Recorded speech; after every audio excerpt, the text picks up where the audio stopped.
watching Gov's Radio. This is where you go if you want to see something or if you want to hear something funny. Coming up in just a couple of minutes. This is a joke I told. What? I'm not on Gov Radio? Call the police. Call my agent. Hi.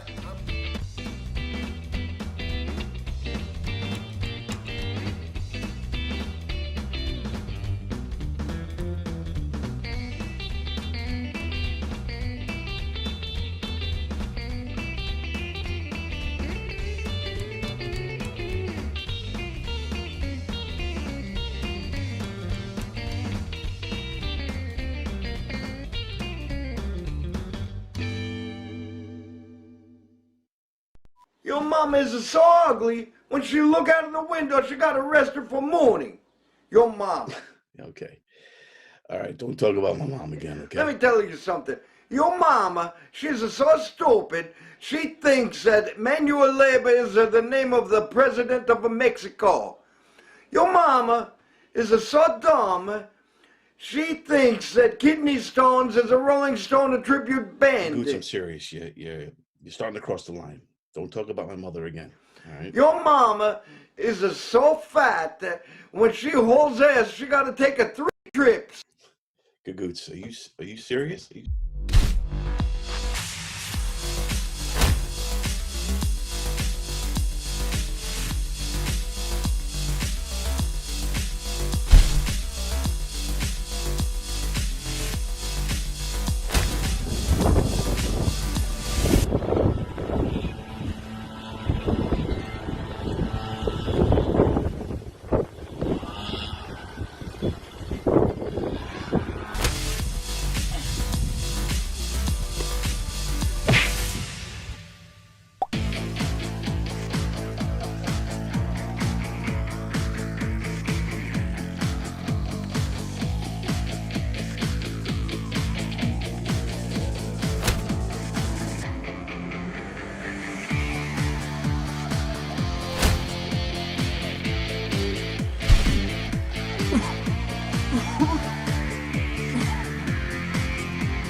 Okay, Gagoots. You win. You can talk about my mom anytime you want, man. That's right, I win. That's all right. That's all right.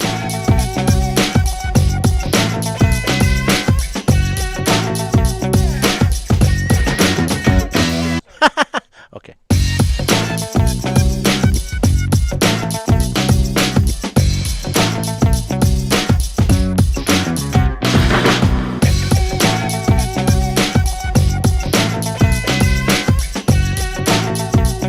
Okay, we'll just do that for real now.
All right, everybody. Welcome to the Governor's Green Room show, live from Governor's Comedy Club here in Levittown, Long Island. I am here with my good buddy, Tony Walker. I'm here with my good buddy, Donzo. Hey, James. How are you? Hey, James.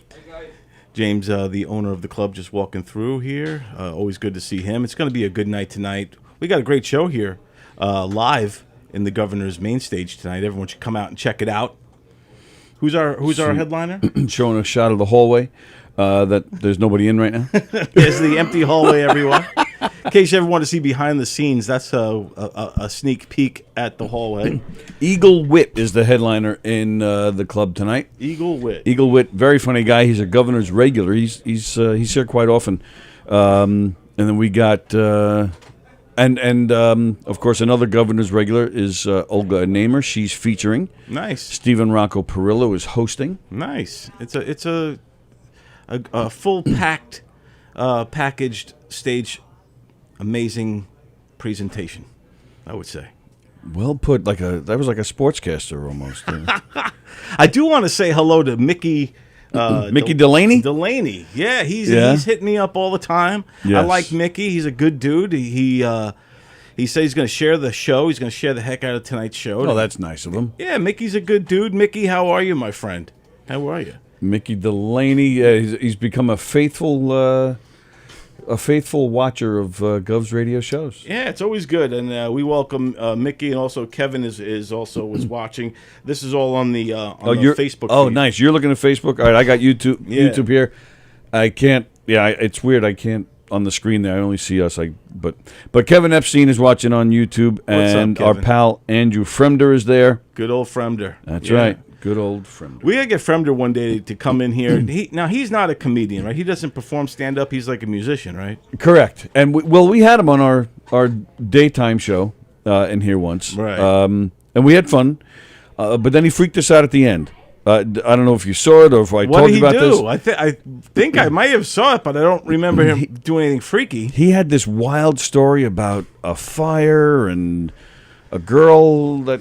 Wow. I can't even attempt to do this justice, but it was some crazy story about a fire in his house, and then met a girl that was into fire or something weird, and there was a cat involved, and it was really like acid trip type stuff. Was it sexual? Unfortunately, not. Then it would have been a good story. Yeah, because some people are into fire, like wax and candles and. All that kind of stuff when they're getting on. I'm not into that stuff. That stuff freaks me out. Number one. Number two, I don't like pain. Right. I don't like pain. We've had people in here that have talked about that stuff. They're kind of into all that. I just don't get it. Hey, man, like they say, different strokes for different folks. I'm not a guy who... I like strokes. Yeah, that's good. Because most of the time strokes feel good. But I don't want to get and I don't like giving pain either. Maybe the occasional spanking. But spankings aren't always painful. Right, they like it. Right, absolutely. See, Fremder always gets us off course. Whenever we talk about Fremder, we end up going off into some weird off chart, because we wanted to talk about other stuff like the Sopranos debacle, that film. All right, let me stop you right there. Yeah. We have not talked about this. This is off the cuff, complete off the cuff. So you're saying it was a debacle. You did not enjoy the Sopranos movie. Here's what I think about the movie, and I'm going to try to do this without any spoilers because I don't know who's watching. Yeah, this. it's only been a day. Yeah, it just came out. Right. But a lot of people saw it. It was one of those things where everybody wanted to see it. It was highly anticipated. Yep. Fans of the Sopranos. I think anyone who's a diehard fan of the Sopranos saw this by now. And you and I would label us two as diehard Sopranos fans. We auditioned for back in the day. Back in the day, me and Tony went to an open casting call where we saw every Italian, I think, in New York and New Jersey came out. Like every single Italian person in New York and New Jersey was there. It was huge. It was a long line. This town was just totally invaded. Do you remember what town it was? I don't. It was. I think it might have been in Newark. But you know what the thing is? Recently you saw with the Haitians when they all kind of they all invaded America and they all stayed in that little place with the homemade tent. That's kind of what happened. It was kind of like but that. It was all Italian guys. Well, maybe it was some kind of plot to like capture Italians or something. Yeah, now they know who we all are. Right. But we went there and we saw every single. This is again. What year was this? Would you say? Goodness. 90s, right? This had to still be 90 or early 2000s. Early 2000. Well, all right. I got sick in 2002, and I was on crutches for 3 years, and I lost a leg. And if I'm not mistaken, this was before the crutches, before the leg. Yeah, yeah, I so still had two legs. So I was a normal human being at that time. So it's got to be no later than 2002. Right. And if I may interrupt, you recently had on Donversations, you had Mike Marino on your show. Yeah. He was there. Yeah, no, he told me. We talked. Yeah, because I remember seeing him there. Yeah, Mike Marino. And Mike Marino, he's definitely got more of that look. Yes. That Italian look than we do. Yep. You more than me, too. You look more Italian than I do. I found out recently that I'm not Italian on Ancestry.com. I did the Ancestry. Don't do Ancestry. It will ruin your family. Yes, I It will agree. ruin who you think you are. Yep. You lose your identity. Yep, you'll be a life of confusion. Yeah, now I'm like crazy. My whole life I thought I was Italian. Well, all right, Kevin Epstein said Sopranos started before that. Yes, it did. But this is the audition. This open cast audition was after the show started, which is why this town was mobbed, because everybody wanted to be on this show. This was before his sister became Tony's sister became a character. And I do remember that audition. That is where they found Johnny Sack's wife. Right, that's the one. Yes. And they found two people. They found Sack's wife and some other guy. Oh, there was somebody else? There was a man and a female. I don't remember that. what his part was, if it was notable or not. But there was an open casting call, and they opened it up for everybody to come out. This town was invaded, and you didn't have to be Italian. You could have been whatever, right. But only Italians showed up. And every single time was there. You had the ones with the wife beater and the chains. Hey, what's going on? What are you fucking? What's going on? Then you had the ones with the suit and the, hey, how you doing? How you doing? Tony 2 times over here. Tony. Then you had us in T-shirts. Yeah. We were like regular guys. We were like regular neighborhood. But then you had the other ones like in the sweatsuit. Yep. Hey, the fuck? You fucking near my car? Get the fuck out of your fucking car? The fuck?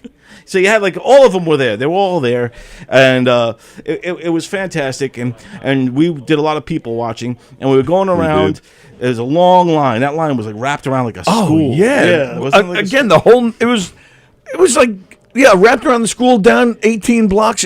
The whole town was just invaded. It was crazy. Everybody's walking around with like a slice. Hey, what the fuck? Hey, how you doing? What the fuck's going on? There's a pizza place. And that's all you heard. It's like a bad echo. How you doing? How you doing? How you doing? Hey, how you doing? How you doing? How you doing? What are you gonna do? What are you gonna do? Hey. And everybody's trying to out-Italian each other. You know, right. Like, I'm more Italian than you. You Italian. Well, you remember there was, newscasts were, covering this. I remember the guys right behind us. They were being interviewed, and the reporter asked them to do a scene. Yeah. You remember that? And they were awful. Yeah. And me and you we at the time we were like a little jealous. But, hey, why do you need to pick us? Right? Because we just look normal. We were there in T-shirts like we this. We didn't think to dress the part. But it didn't work for them either. So fuck them. Yeah, exactly. So we waited on that line for hours and hours, and then finally we weren't even near the front of the line yet. Right. And when we found out that they canceled it, or not canceled, but stopped. They were bringing in like 20 people at a time to go into this building to audition. We were the next group to go in. Yeah, and then that was, and we were pissed. We were really pissed. Well, that's the thing too. Plus, it wasn't even supposed to start until 11, I think it was. But we got there like 9, and we were part of the line.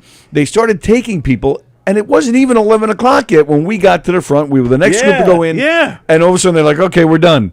And everybody was just like, what? And they put out this cardboard box. It was all ripped up. That's right. We put out your resume. And they put it at the door, and they go, everybody just throw their headshot and resume in there.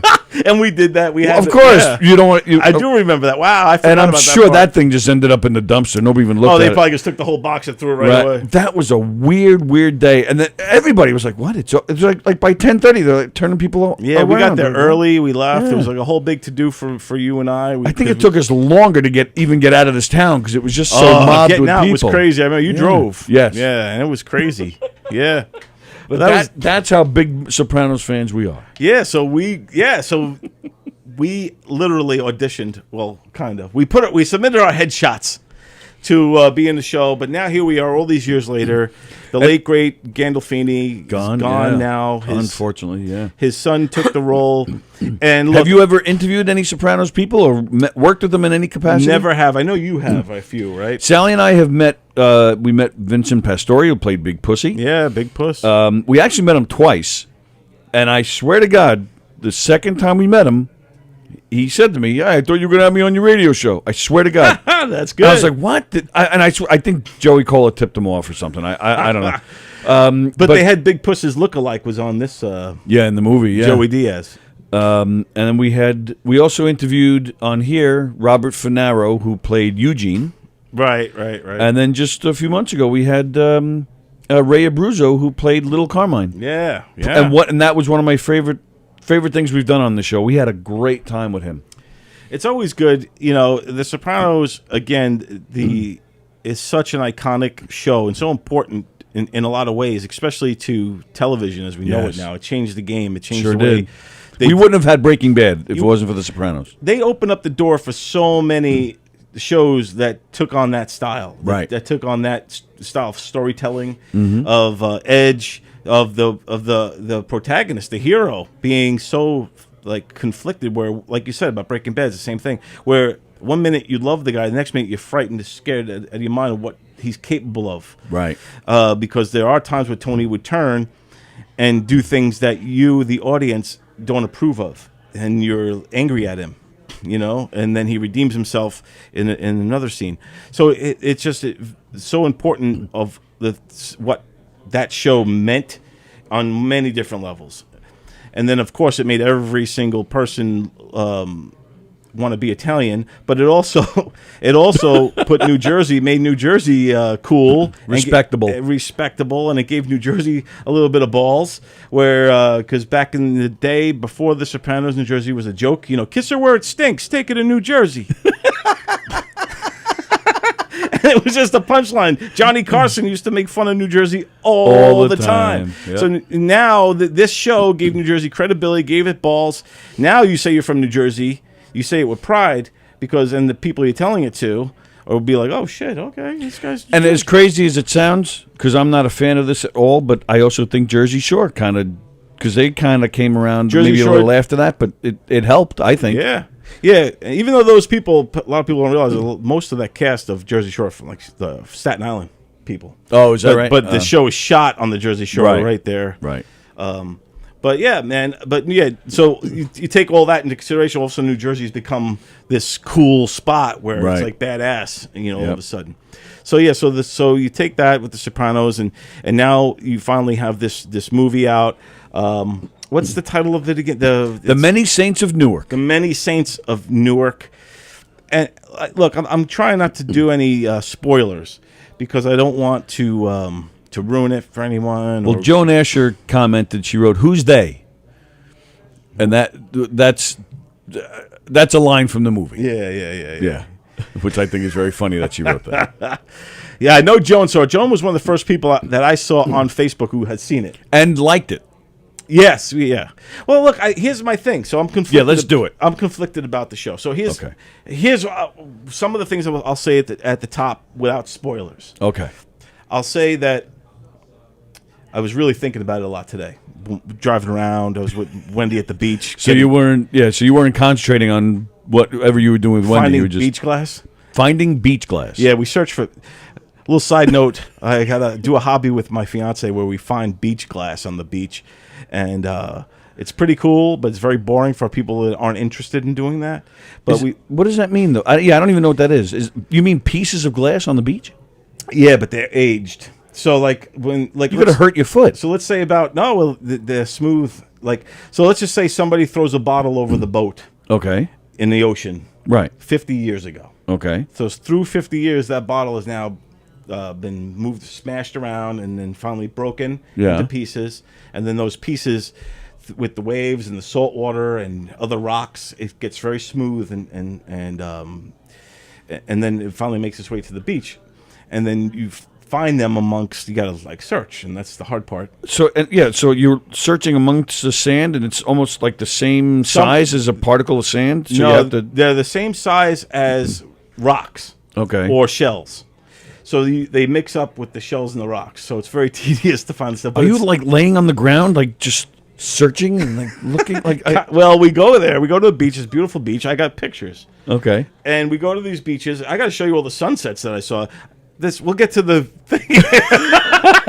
Go watch the movie while we talk about it. Everybody's watching right now. I'll show you. I'll share the pictures with you too if you're interested. If you are interested, let us know in the comments if I'm not wasting my time with the beach. I'll read some comments while you're looking. Kevin Epstein says he was in AC, and he was in the same restaurant at like 1 a.m., and there was a bunch of them all drunk. I don't know if he's talking about Italians or cast of The Sopranos. Fremder, I actually have an Italian friend named Tony Baloney, and I think he's friends with a guy named Tommy Salami. Fremder just cracks me up. So this is where I was today. Okay. So this is where I was today. Yeah, go a little. Can you? Yeah, there you go. And we were searching for. We go through all this shit and we look for beach glass, and we found a lot at this particular place. But while I was doing how this ties into The Sopranos is while I was doing this, and this is a beach on Long Island, man, pretty freaking cool, right? So anyway, while I'm there, I'm thinking about this movie that I just saw last night, and it's going on and on in my head. Because you want to like it, because you love The Sopranos and you want to like the movie. So, but then you start the flaws and the holes in it start to rise up in my head, and I have a lot of reasons why, but I don't want to give anything away. So I'll say this: I think the movie would have been a lot better had they made it into a series. Had they had it in little chunks like they did with the regular Sopranos, or like they do with every other show. That's good. Yeah, I'm going to agree with you on that. Yeah, because then you could binge watch it, and I also think it gives more of an arc for the main protagonist of the movie, who was Uncle Dickie. Right, Dickie Moltisanti. Dickie Moltisanti, Christopher's father. It's a prequel back set in the 60s. I think Dickie was a great character. Yep. I think he was well played, well acted. Yep. I love the guy. I love this character. I love that he had that angry side. He's a super nice guy. Yep. But then all of a sudden he could flip the fuck out. Kind of like Tony. Kind of like Tony, and kind of like we could all relate to a guy like that. We're not all going to go out and kill people. You've killed people, haven't you? Only we're not allowed to talk about that on the air. Nobody missed them, so it's okay. There's only a couple of hookers. No, but then, well, I missed them. I apologize to any hookers I may have offended. But anyway, I didn't mean only hookers. You guys matter too. So anyway, Hookers' Lives Matter. That's a good movement. Yeah, I'm going to start that. That's the next thing. Yeah, That's HLM. No one's pressuring the hookers to get vaccinated. It's not like, hey, if you don't get vaccinated, you can't suck my dick anymore. You bet. Well, wait a minute. Oh, show me your card. Yeah, I better see a vaccination card. You're out of work. All right, whore. No offense to the hookers watching today. I love you all. Of course. But I think that getting back to this, Dickie's character was fantastic. I think that it had a lot of merit and a lot of legs on that character. So like, imagine him as the main protagonist, and we're following him week in and week out. Yeah. I think there could have been a lot to that as a series, and then throughout it, we watched this young Tony Soprano grow up. Right. Okay, so now another issue I think that they did wrong, but I think they meant to do it right. I have two of these. Okay. One that they did wrong, but they meant to do it right, was they took the late, great James Gandolfini and cast his son as him. Right. Now, yeah, his son looks kind of like him, so it makes sense in that regard. It's an homage to homage to James Gandolfini. Hey, James, we casted your son to play you. This is a great honor for you. That's great, but here's the thing: the kid can't act. He has no edge. James Gandolfini had an edge when he stared into the camera. You can't manufacture this. You can't. You either have this or you don't. When he stared to the camera or stared at somebody, oh fuck! What'd you fucking say? What'd you say? Fucking pussy! What'd you say? You are like shit's going down. He had it. Well, that's the thing. I mean, that's why he got the role in the first place. Yeah. Every movie the guy was in, he had a presence. Yeah. Yes. I freaking loved the first time I really noticed him was Get Shorty. I was like, who is that guy? He was awesome. First time I saw him was with the scene with Brad Pitt and Don't tell me the Mexican. No, he was in the God. scene with Brad Pitt. It was before Brad Pitt was famous. What the hell's the name of it? True Romance. He was in True Romance. He's in True Romance? Yeah. Jeez, I don't even remember that. He had the greatest fight scene ever. So remember, he fought Patricia Arquette. So Patricia Arquette is in this movie with who's the lead? I can see his face. Christian Slater. Thank you. So Christian Jeez. Slater and Patricia Arquette Right. are this couple, and they get involved in this heroin ring. So now they want their heroin back, and they want their money back, the mob or whatever. So they send Gandolfini to get it from Patricia Arquette, and he ends up in her hotel room, and he's about to kill her. And then he's like, all right, sweetheart, because he found the money and everything. All right, Right. sweetheart, you're done. And he pulls the gun out, and he's like, all right, baby. And then she's holding up a corkscrew like this on her knees, and she's all bloody, and she's holding a corkscrew. So he's like, you're a fighter, huh? You want to fight? I like this, bitch. So he puts his gun back, and he opens up his chest. He's like, come on, baby, give it to me. Come on. And she ends up taking the corkscrew, and she shoves it into his foot. And he goes, oh! And then they get into this big fight. Oh, I got to look for that. And it's an I don't amazing, remember that. bloody fight scene. It's one of the greatest fight scenes ever. All right. I cringe to this day when I watch that fight scene. When he throws her into the shower. You got to see it, dude. It's an... I saw the movie back when it came out. Yeah. I honestly don't remember it much, obviously, but yeah, I would like to check that out. And that's the first time I ever saw Gandolfini in Yeah. my life. And then I saw him on Get Shorty, and then I was like, oh, that's the guy from the fight scene. And then when he's Sopranos, like, oh, they got that guy from that fight. Like, it always went back to that. Right. And now he's Tony Soprano for life. Yeah. But yeah, he's earned that. He's Yeah, but even that, like movies that came about after The Sopranos started, like he was fantastic. He wasn't stereotypical that character. He deliberately went against that. Right. He deliberately, after The Sopranos, he deliberately took parts that went against. Even his Right. voice, he would talk without the New Jersey accent and all that The stuff. Last Castle with Robert Redford, the movie was Right. so-so, but he was fantastic. He was great in it. The Taking of Pelham 1, 2, 3, the remake with Yeah, him. yeah. I thought he didn't have a big role. But he was one of my favorite. I thought his performance was one of the best ones in that movie. He's a great actor, man. Oh, he was He's a great actor, fantastic. and like I said, he has that magic. That's something special. Right. That when he's in those scenes, you can You're feel right. it's Yeah. intense. And It's- you're right. The son doesn't have it. The son looks at so Tony looks at you, and you look like he'll get like, hey, what you fucking say, puss? And you feel like this guy's gonna kill me. Yeah. And then you, as the watcher at home, you start getting the adrenaline starts going. You're like, oh my Right. god, what's gonna happen next? His son looks at the camera and goes, what'd you say, puss? And then you think he wants to suck your dick. You're like, does this guy want to suck my dick? Or what the fuck is going You just ruined The Sopranos for me. Tony Soprano sucking my dick. That just, No, Tony Jr. I'll Yeah. I'll never get past that now. When he's like, again, I don't want to name any scenes, but the son wasn't intimidating. And that's you Not know what at I think all. is better. The younger son was more Tony Soprano than the other kid. You know how they went back even further. Oh yes. And yes. it was the first, like they so in this movie they go back in time. They go back to like the 60s, the early 60s, and they come up into the 70s. So when they're in the early 60s, Tony Soprano is much younger. He's like 10, 13 years old or whatever. Right. And then older, he's like now 17, 18. So they have two different actors who didn't look alike. If I put those two actors next to each other, I wouldn't think, oh, these both are playing the same person. They're like two extremely different people. But I still think the younger kid felt more Tony Soprano than Gandolfini's own son did. In this series, the original series, you remember when Tony was in the trunk when his father took Janice to the park and he gets arrested? Oh, yeah. The kid in the movie looked more like the kid that did it in the series. He looked more like that kid. Right, yeah.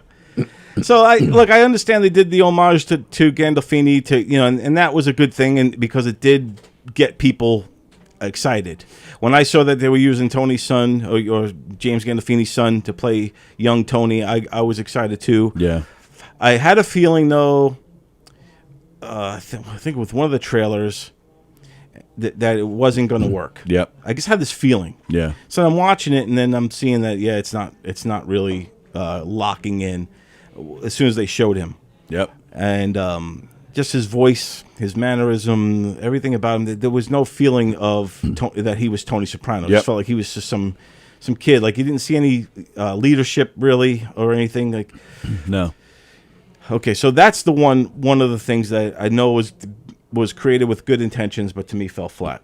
Okay. The other one, oh, God, the guy who played Syl, the young Syl. Yep. He annoyed the hell out of me. Oh my God! Look, I think even little what's his name, little Stevie, who plays him, right? Yeah. Even he must have cringed when he saw that guy walking. Like, let me tell you something. Yeah. He must be like, I don't walk like that. Do I fucking walk like? When do I walk like a fucking pussy? I remember like he does walk like that, but not right. But this was he too makes much. It cool. Yeah, it was too much. And yeah, he. I didn't understand that. Yeah, he did it way too much, and I thought the same thing. Like, what is he doing? He's like with his hand, and yeah, that is a mannerism that he had. But I think when you exploit it that badly, right. it looks like cartoon number one. Number two, it looked like he was a little light in the loafers. Not that there's anything wrong with that. It is to them. Yeah. And then, but also, I do think in some ways he nailed it, but I think the hair also was a little too much. Like when they showed the hair flip up. Right. And they were just trying to make these funny, but they never introduced them. So you have to figure it out yourself. Oh, right. That's Syl. Oh, that guy must be Paulie. Oh, this must be, so there was never anything clear and direct. What I didn't understand how Pussy and Syl, like they were, and this might be a spoiler. I'm not sure, to be honest with you, but like they were already made guys, and Syl was already the consigliere. Like I didn't in the series. I didn't think Syl was that much older than Tony. That not only is he already made guy, but he's already the consigliere. Like that didn't make sense to me. I didn't know those guys were Paulie, obviously, but Right. and Pussy maybe, but Syl I thought was around Tony's age. And it just didn't make sense. That didn't make sense to me. Well, when I thought that too when I was watching it, and then I was like, well, maybe it was a changing of the guard happened, and Syl was the only one that's still alive, because it looked like a lot of the other characters didn't make it into, the main series. Like we didn't see like Tony's father, wasn't there, guys like that. Yeah. The other thing was I think they did a decent job with Uncle Junior. Even though he didn't really look like as skinny. He didn't really look like him. He was a little bigger than the uncle. Yeah. I always thought Junior was like a little more frail. The guy that played the young Uncle Junior in the series, that guy looked exactly like him. That guy was perfect. They must have wanted to cast those guys, but they're all older now too. Well, yeah. Well, the guy that played Tony's father, he just died. Yeah. Earlier this year or last year. And you're talking what, 20 years, almost 20 years later. But I think the one who played Tony's mother did a good job. Yeah, mm-hmm. I'll say that she was good. But I think too with the teacher, I'm trying to tip you to yeah, right. I think there was some overly exploited moments where it's just like, oh my God. All right. I like the movie. I'm agreeing with you on some of these or most of these points you're bringing up, but I did like it. And you bring up the teacher. I'm trying to not really go too much into this because I don't want to spoil it, but I liked that scene. It reminded me of Tony and Melfi, which I liked. That's, I think, what they were going for. Right. Yeah. I thought it worked. There was also a scene with Tony and his mother, which I thought was perfect. It was a nice lead into the series of Tony's relationship with his mother and the types of conversations they had. And I did think the son did a nice job. But because in those scenes you don't have, I agree with you that where he had to be the tough guy, he didn't.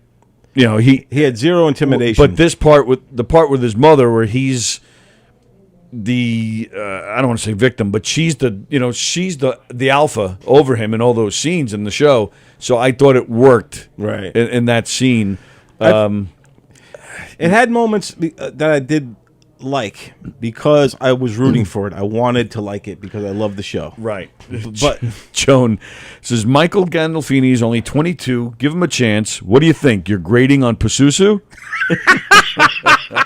Yeah, I'm always grading as if on Pasusu.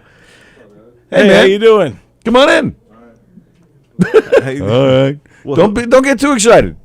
hey, you can sit here if you want. Yeah. How you doing? So, what's your name, buddy? Zach? Zach, you see the new Sopranos? No. I'm still like working my way through like the first season of The Sopranos. So you've never even seen the Sopranos? Like, how old are you? You're younger, 27. 27-year-old guy. Yeah. Jack, come Soprano- a little closer. I don't have you in the shot. That's There okay. you I are. There you are. have a voice for no, I have a face for radio. It's fine. Don't- When did you when did the Sopranos end? What year? 2007. 8 around there. So So where you were were you? what, you were 5? So I was in the 8th grade, so I was 12. Wow, you weren't even allowed to watch the Sopranos then. But anyway, I honestly watched. I think I watched like the half of the first season where he's just like crying about the ducks, and I'm like, oh, I love this show. I believe I started it, and then I started it when like the HBO app switched. Oh yeah. So I was like in halfway through one in the pandemic, and I was like, I want to see the ducks. Yeah, you Happy gotta- the ducks. So would you say that the Sopranos stood the test of time? From what I've heard, yeah, it's almost like I love The Wire. and Yeah, it's the Italian version of The Wire. It's The Wire is trippy though, because when you watch it, you're like, damn, look at those phones, because the whole thing's about the Yeah, cell the whole phones thing's- and shit. But that's what they still use now, just because it's a lot easier, especially now with like cell phones and stuff. It's almost like, you know, when the guys get divorced now. Remember when guys were like getting divorced, and there was a bunch of them who got in trouble because they would like go state to state to cheat on their mistress, and they take the easy pass. Yeah. You guys know exactly what I'm talking No, about. I don't. Just did no, that- I don't. Just did that last night. There were guys who were like getting divorced, and they would be like, "Well, the reason for how do we know that you're not? You know, why are you going to New Jersey 2 nights a week?" Idiot. Somebody really knows what he's talking about over Yeah, there. but now they do that with everything, like cell phones and stuff, like the whole Gabby Petito thing. They're all Yeah. looking at like how often did he check his phone. Well, and, like, yeah, but then you see that he got rid of that phone. Well, he's out now. He's like a survivalist. They think he's on the Appalachian Trail. the guy who they say has like the closest, from what I've seen, which is nothing, because in my people hunting career, I don't plan to have much success, but. Dog the Bounty Hunter is apparently on the case. Dude, is that right? Yeah, Dog Yeah. the Bounty Oh, Hunter. I didn't hear that. Dude, Dog the Bounty Hunter is looking for this fucking dirty laundry bastard. Yeah. Imagine if he found him. He's the one. That would the be little cool. son. Got him by the back of his neck. Got the little fucker. If Dog the Bounty Hunter finds him, it's because he was hanging with his black friend. That's the only reason why the Dog the Bounty Hunter finds him. Yeah, they said that dude's on the Appalachian Trail and that he's like a survivalist and that he could survive off of the land. He's a van YouTuber. He cannot survive off the land. He's not Bear Grylls. He's in Canada somewhere. They're never gonna. I'm telling you, they're never gonna He find might him. be in Mexico too. They said where the parents took him on the camping trip that they took within the 10-day pad Right. that they had before Yeah. that she was reported missing. That they took him over some campgrounds that was near Mexico. Right. So there's a possibility he could. I'm not gonna lie to you guys. I was not interested in the story at all until Dog the Bounty Hunter came in. I couldn't give less of him. I know. Stupid dumb girl goes missing. Whatever. And they're like, "Oh, the dog's back!" That's his next reality show. Searching for laundry with Dog. He's chronicling every move he makes right now. There's some videographer going, "Holy shit, dog! Really? Just fucking follow me." Absolutely. How do you get is. caught by a guy with that haircut? Where you could see him in a crowd. Be like, yeah, he's gonna be in a crowd somewhere. Goes, "I think that's fucking Doug the Bounty. That's fuck. Oh shit, man." I knew when the story first dropped, it's like, this isn't even like, Parting was like, this isn't even an interesting white girl. She doesn't play any sports. She's not she's a van YouTuber. I could give less of a fuck. She was but she was cute. Yeah, but that's about it. That's plenty. Well, that's all you need in the YouTube game these Isn't days. she Long Island too? She's a Yeah, Long Blue Islander. Point. Yeah. Oh, that's even worse. Yeah, she's one of us, man. The fact that she's one of us is worse, or Blue Point is worse. No, because now people are going to like try to make it interesting. Like, well, she's from Blue Point. I'm like, I still don't give a shit. Where is Blue Point exactly? So- Blue Point is like it's a little before. I think it's one town west rather of Patchogue. Oh, so it's out by me in Suffolk County. Yeah. Oh yeah. Yeah. Ah, I never even heard of Blue Point until her.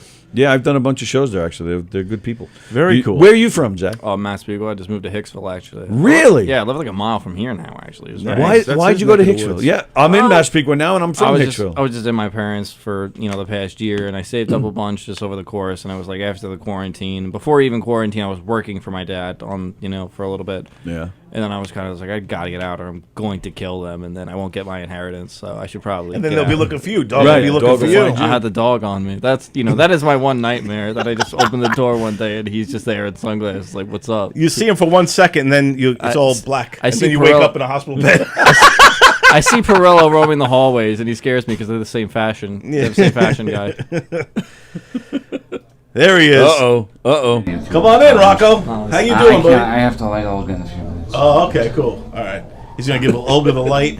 I want to give her something, too. I have to flash her. That's how I like people. Just Yeah, Steve has. There's just like a light dangling in my You also have like 5 layers on. It's only 3. Only 3. Only 3. Only 3. It's That's it. October, Steve. Yeah. Wait, exactly. it's chilly. 3 makeup and a do rag. We're gonna be. You know what? Go fuck your mother. Oh! That's very nice of you. I'm sorry. I'm supposed to be doing Steve's mic. Eagle told you that it's not a do-rag, it's a bandana. Oh, okay. Yeah, I'm remember sorry. that? Oh, yeah. No, you're. You got to be racially, proper. I'm not going to tell Steve about bandanas. I'd sound like a fool. I would sound like a fool. I pity that fool. I don't know. What was he talking about? What happened? Did you piss off the headliner? I joked with Steve, and I was no. We were talking about. It was great because the headliner did a thing about how Eminem used to wear a do rag. Yeah. And a do rag's really like a black hair care kind of thing. Right, It's yeah. not It really keeps like the a- afro. Right. It's the wave thing. Of course, everyone on Long Island knows this. I used to wear one. But and then Steve came up next to me, and I just look at Steve the whole time while he's telling me about white guys wear do rags. Yeah, so Eagle Witt, who's He's very headlining in the funny. club, he actually went to do the open mic. Oh, no shit. He did that, and now he's Oh, waiting. fucking A. yeah, he's Eagle waiting Wit, to go. man. No, Good Eagle dude. Wit's Hopefully cool. he pops in here. That'd be cool to see him. He's got nice hair too. Yeah, he does. He wears a do-rag. He does. Or a, what's the proper terminology? No, he wears a do rag. Steve's wearing a bandana. Oh, that's what he said? He goes, Yes. I'm wearing a do-rag, motherfucker. You wear it. no, he's No, he's a cool dude. I watched some of Eagle Wit's stuff on YouTube. He's a funny dude. Yeah. But because we were talking about the new Sopranos, you can't. I don't think you should watch it No. until you've seen the whole series. well, it's a prequel, so I almost in my head I'm like, well, I should watch it, and then I'll watch it. but there's some giveaways though that you need to know. Knowledge you should have. I'm a big Joey Diaz fan, so I know. Yeah, he's in Joey it. Diaz is in it. Oh, okay. What is? All right. So yeah, you mentioned Joey Diaz too. What has he done? Joey's People are fans. he's of a him. comic. comedian. He's one of the greatest Oh, is he? storytellers in the world. Yeah, Come yeah. on, really? Yeah. he I had actually- no idea. He's fucking was, from New Jersey too. Oh yeah. He's from North Bergen. I believe he just moved back there. Yeah, fairly recently. His podcast, Uncle Joey's Joint, is hilarious. Dude, he's great. he's Really? fantastic. He I'll actually have to look him up. He actually got me started in comedy. This is a weird story that he randomly came up. That I brought him up, but he. No, but still. I sent an email before I started doing comedy to a bunch of comedians, just like literally just jerking them off, just being like, "Oh, I want to do comedy one day. I think you're funny. What should I do?" And the only one that responded was him. Where he's like, "Dog, just get up there like 5 times. Get up there, do 3 minutes, whatever it is." Oh, wow. Yeah, it was very nice of him. He didn't like. I tried getting back to him like 5 times after that, but I get it. He's like, That- fuck. I answered you once, fuckface. That's right. Now I gotta call the cops. Dog, I gave you one.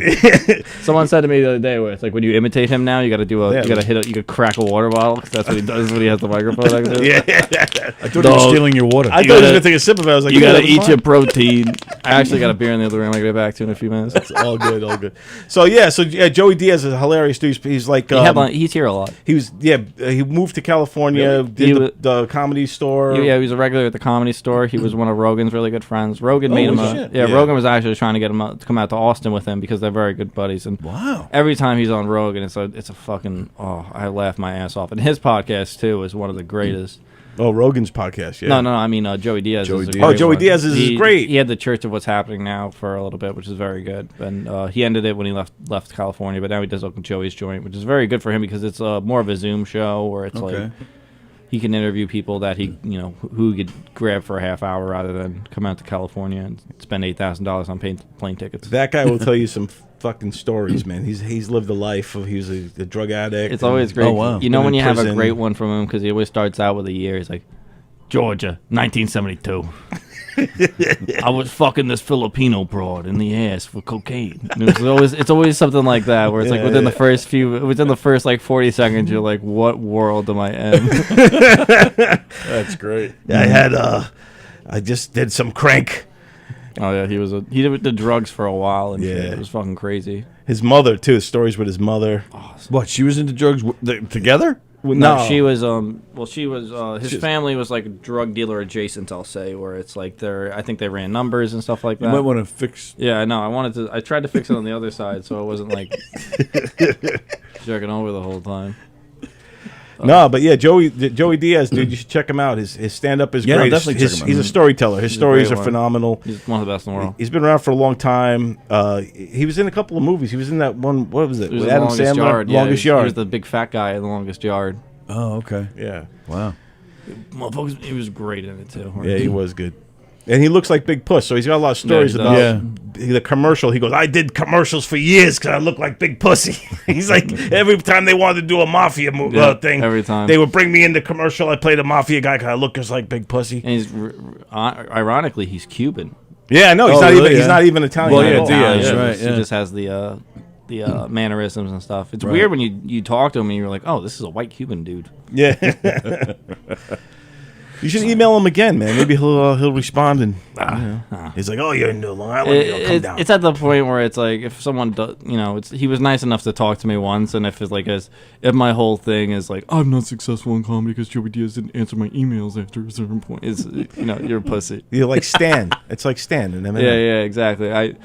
Listen, Joey, I killed my pregnant wife for you, and Adam Sandler to put me in The Longest Yard 3.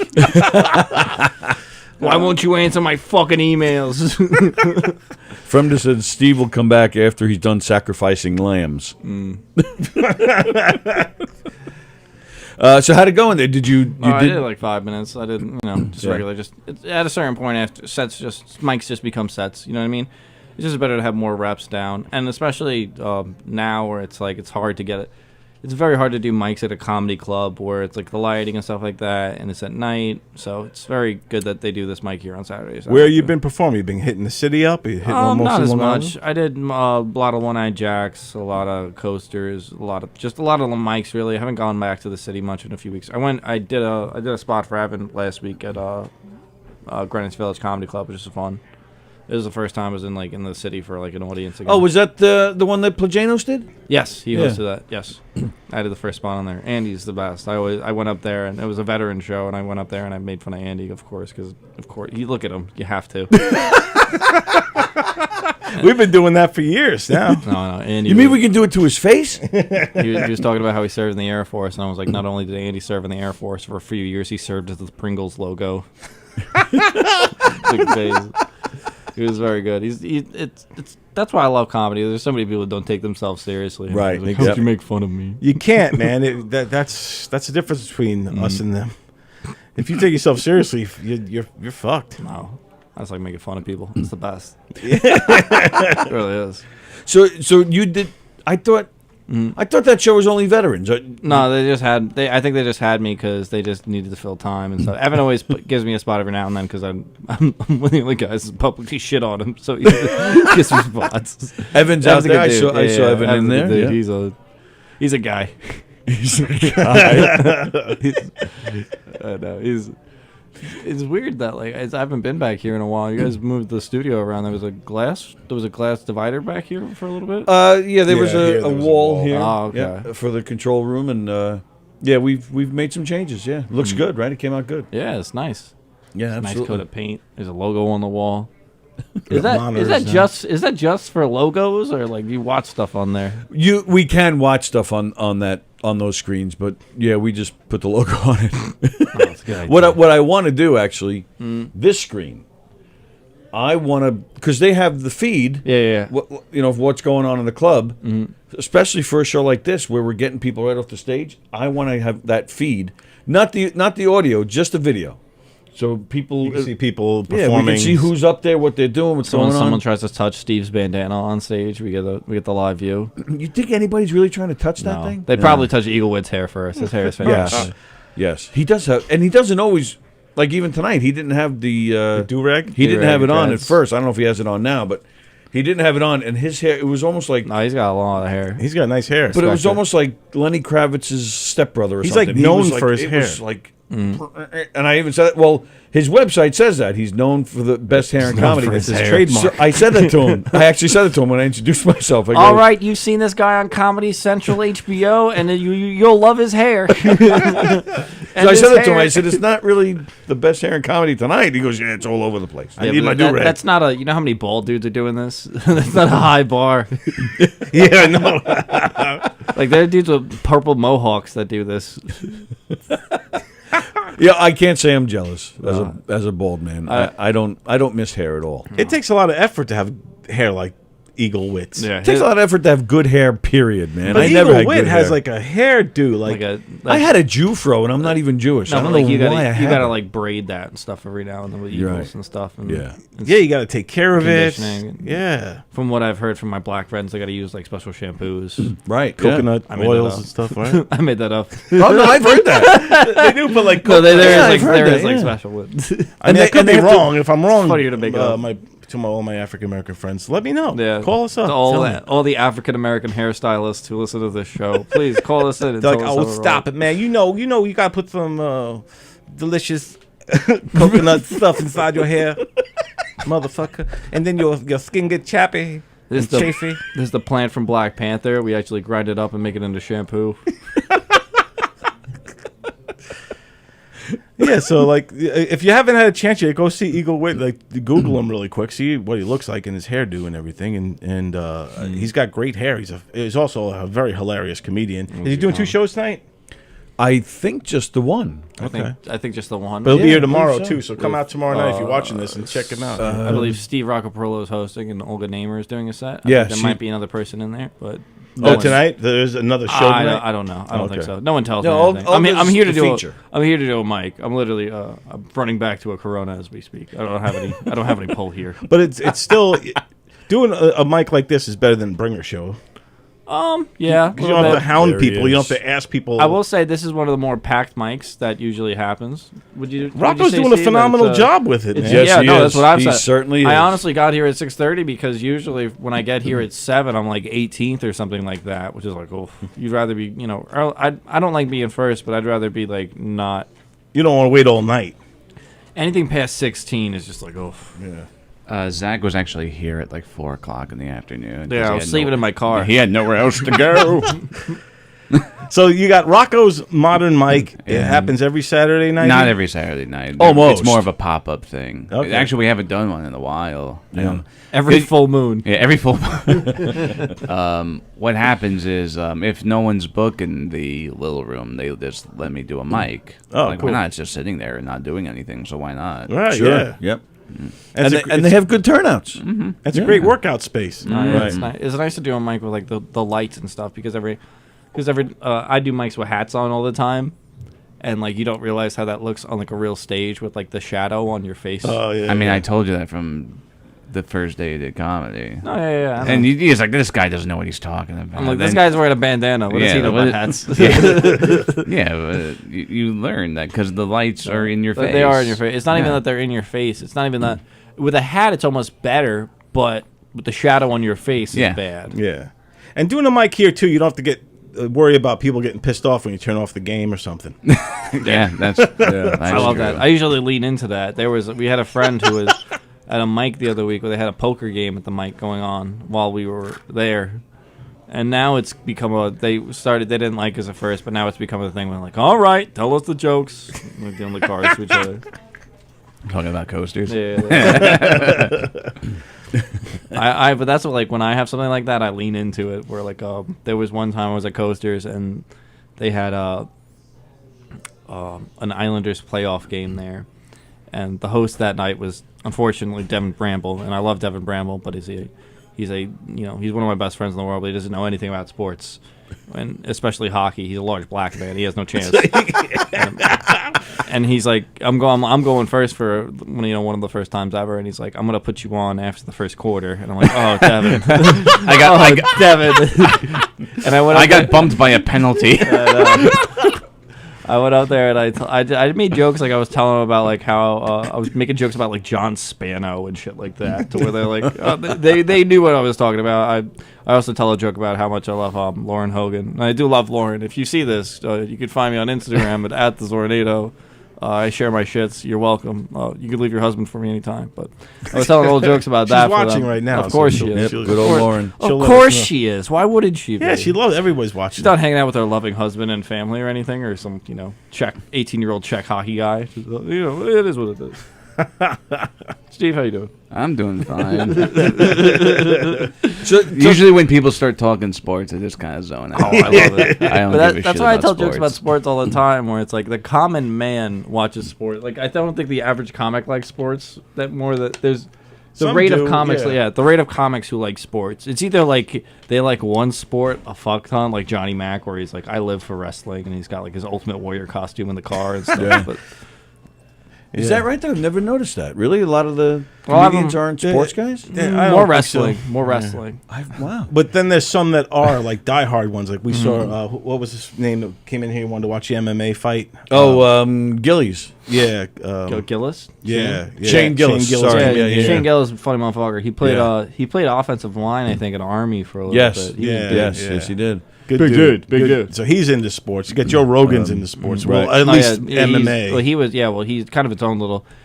There it's not is definitely a small subculture that is just in MMA. But I look at it like as comedians, we're not the jocks. We never were. We're the We're other the guys. kids that hung underneath the bleachers. exactly.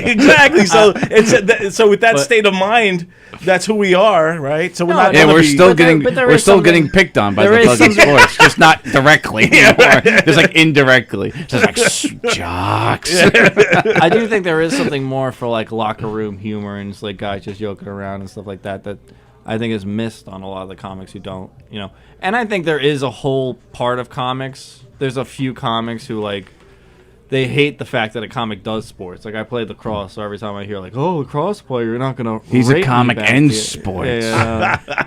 Daywalker. Or like, how dare he? They're like, how dare Fusion he of the do my thing? bloodlines. How dare he do my thing of dumb jokes? He played a dumb stickball game. But then it's the opposite too. Then your teammates are Yeah. going, "Oh, you do comedy last night? No. How'd that go?" I feel like that's almost. There was on Hard Knocks this year. They had the Dallas Cowboys, and Terrell Basham did stand-up comedy, and it got me so Really? furious. Just if he was good. No, not even that. He's this defense. He wasn't even good, to be honest. I'm not gonna. Sorry, Terrell, your shit sucks. But he's like 290 pounds. He's a defensive lineman in the NFL, so he makes millions of dollars. I'm like, you don't have to. I need to do this. Go home. Yep. Go home with the Instagram models. This is my stage. I get that aspect too, but it's like. There is a part. Definitely a part of me where there's like a lot of comics who are nerds who like hate the comics who like I'm not a jock by any means. I played club lacrosse. I'm looking at you. We know. Yeah. I played club lacrosse. I'm not the fucking. The viewing audience. Really, this guy's not a jock. What? I know. You're not interviewing a professional athlete right now? If it surprised you, this voice. I thought he was on steroids. I am. But it's for my hormones. If you can't hear through this 3 chins I'm yelling through, no, I'm not. But it's like even like comics are like, oh, how, like it's almost like I have a friend who's into Transformers, and I'm like, oh, you like Transformers, whatever. He's not like, oh, you're into Transformers. It's like, you watch football. How gay of you. The fuck? Everybody's gonna judge everybody, So if you're like, there's like a whole group of comedians that are like math jokes, like real nerd shit, man. Like, Those guys are great. Wait, what comic does awesome. math jokes? I was watching this documentary one time about comedy, and there's these like nerds that go around to like schools and conventions and shit. What's the deal with pi? They'll be like 3 point. When does it end? It never ends. Yeah, oh my god! Oh, you know what made me laugh the other day? Pythagorean Long theorem. division. Have you ever tried to do an equation and they were like, "What's x? What the fuck is x? I don't know." Why do they always? Have you ever been trying to find the square root of something, and then someone comes behind you and fucks you in the ass? Why do we always have to find x? Why not y? Why not z? Why is it always x? Why is it always? What It doesn't make sense. 1, 2, 3, 4. I banged your mother on the kitchen floor. Ah! There's none of that shit.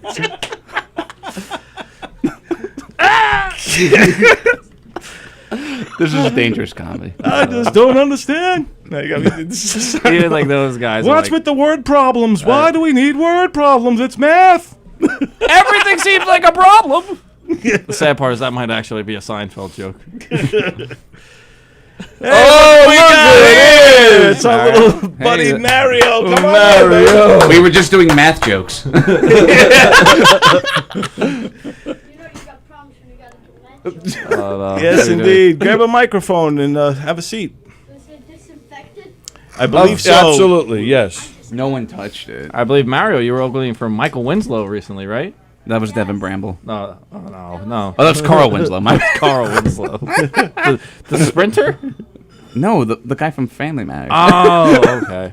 I opened for Michael Winslow for Police Academy 2 times. Once in LA and once in Florida. Oh, that guy. Oh, Yeah, You got sound some effects sounds. guy, yeah. Woo, woo, woo, woo, woo. Does the Jimi Hendrix guitar. Oh, he was. I He loved does him. math jokes. I really No. loved him in Spaceballs. Who does math jokes? He just. I don't know. He was. Why am I think standing he made with it. my ass to the... there you go. It looks like The camera's Mario. delayed. This looks like Mario's Twitch stream. Looks like Mario's casting a couch. That'd be great if a hot chick just sits next to him. All right, I'm playing Halo. Wasn't Bobcat Goldthwait was in Police Academy too, right? Yeah, yeah. Get Fendex! Where's the PEMDAS? You have the right to remain. That didn't hurt. Jughead. His name was Jughead in those. Did you ever work with Bobcat Goldthwait? Bobcat. I saw him, not personally, but I saw him on one of he's playing somewhere. I don't know if it's Bananas or Uncle Vinny's Comedy Club. I saw him playing somewhere, and he was playing in Florida. I never really got to work with him. Yeah. All right. Cool. You? No, I've always been a fan. I like his movies. Shakes the Clown. You ever see Shakes the Clown? I Ubered him to the train station once. Oh, Did did you you? really? No, I'm joking. Bobcat Goldthwait was one of the voices of the little demons in the Disney Hercules. I don't know if you remember. Oh yeah. Oh, yeah, he does a lot. He directs. He actually that has an interesting body of work. Didn't he do? It is. Well, I'm a big Disney guy. Didn't he do Gargamel on the Smurfs? Oh, like the recent one. It was like a recent. I mean, he might have. I didn't see it. I heard that. I'm gonna get you, Smurfs. I'm gonna step on you, little guys. Total destruction from Mount the Shore. I was listening. Was it Bobcat Goldthwait? Can someone please Google Is this that? on Facebook? Is this on Facebook? Yes, we're live right now. These Yeah. 2 guys right here have a lot of fucking time on their hands. To do the voices of Gargamel, to do the voices of Smurf. Bob the Gold Cat, whatever the fuck. Bob the Gold Cat. I like that better. Yeah. Smurfs. Wait. I'm Bob the Gold Cat. To do these voices, you have to have a lot of time on your hand. Oh, you should have seen that. And a guy like Steve Roccaperillo in an outfit like that. He's got a lot of time in his bandana. Last night, Hank Azaria was Gargamel. Oh, really? That was Hank Azaria? Wow. Oh, sorry. Whatever. Would you like to buy something from Gargamel's store? That's right. He does that voice Right. too. He got No. canceled. Last night, Steve What? and Mike Nicolia switched Oh yeah, outfits. Nicole. Oh no shit. Yeah, Really? Yeah. He dressed up like.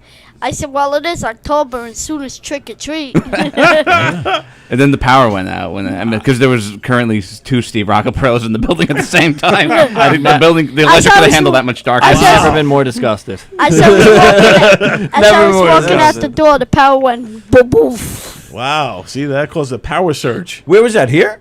No, it was at brokerage. It was over the Was it bandana quota. brokerage? Yeah, it was the brokerage. Yeah. Wow. I'm actually, if you guys want to know a little bit about me, folks.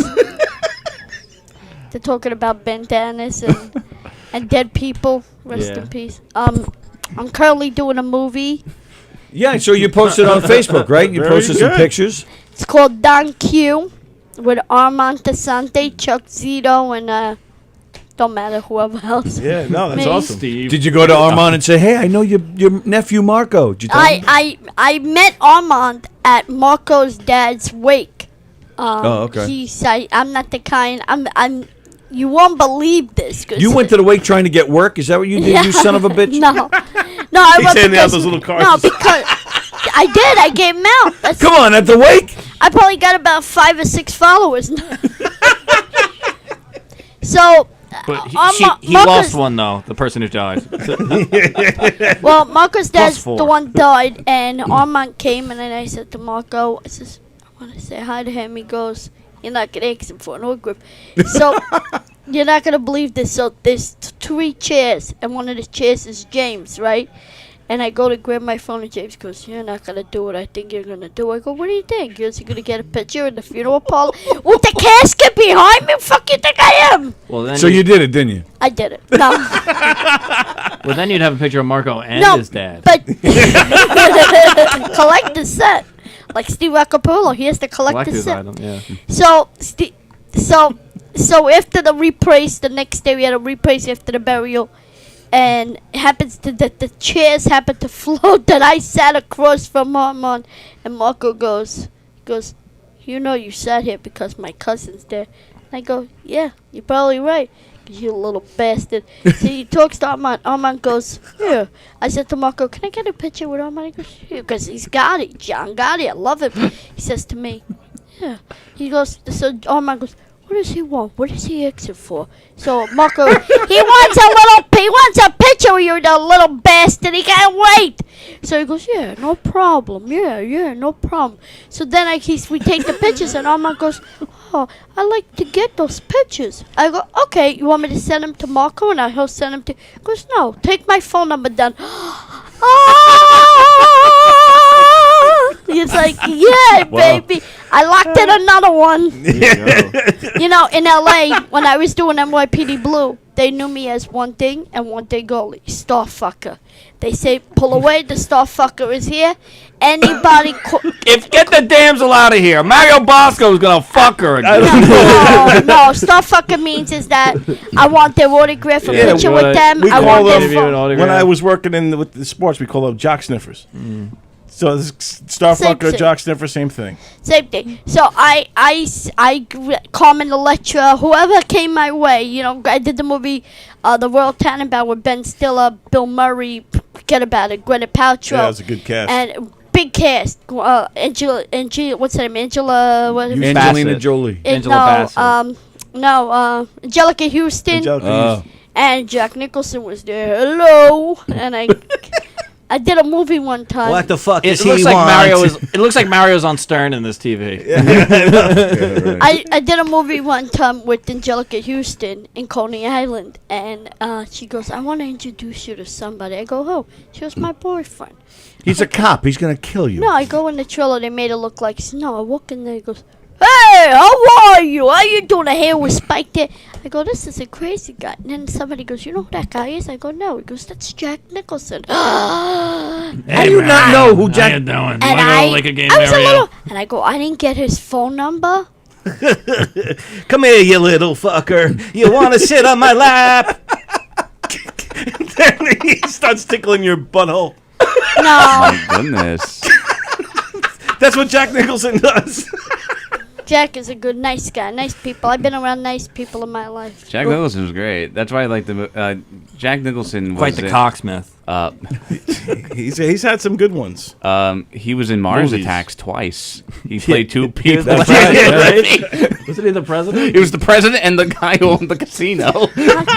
Is this the Your Mario? voice down. I got friends here. How come the panelist is not on too? Well, that's on a delay up there. Oh, yeah. It's cutting back and forth. It just looks like he's on Stern. Yeah. I know. I was on Stern. Oh, so I was on Stern. I did it in 2000. What did you do on Stern? We walked in, and they picked 2 kids and me. Oh. They put the kid, me in the middle, and the kid. I had a cashmere sweater on. I didn't have the get up, but I had a cashmere sweater on and nice corduroy pants. The question was, what did you do on Stern? I didn't ask what you wore. So I'm telling you what I did. So He they wore corduroy pants. No. So Which one of these kids is 35? No, so they brought. Is that what happened? So they brought. Oh my God! I was yeah. making a joke. I saw it coming. There were 2 kids, me in the middle, and Howard had to pick who was the oldest of them all and who was the kids. The kids got to go to lunch at Planet Hollywood, a shopping spree at to the Toys R strip Us club. in Times Square, and They got $500 each. I got fucking grilled like a steak on the grill. He wouldn't stop. So, how big's your penis? So, how big is this? How do you ejaculate? Do you do this? Do you do that? How's the sex? How's sex? Sex is good. How's this? How's that? And I kept going. So, I just did NYPD Blue. I'm playing this crazy character. It's a great character. Can't wait for the next season. And he kept grilling me with sex and sex and sex. Is this on YouTube? I don't know. It's been. Should be. It was on the E Network.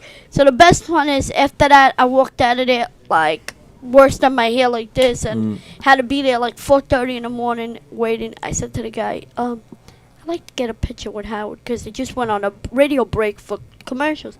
Guy goes, yeah. He goes, he's busy. He's got to do another show. What another show? Another show? Who got? He can't come out to take 5 minutes with me. I'm on an ABC show. There's another panel of kids coming in right after you. So he wouldn't take the picture with me. About a couple of weeks later, I got a call from E! News.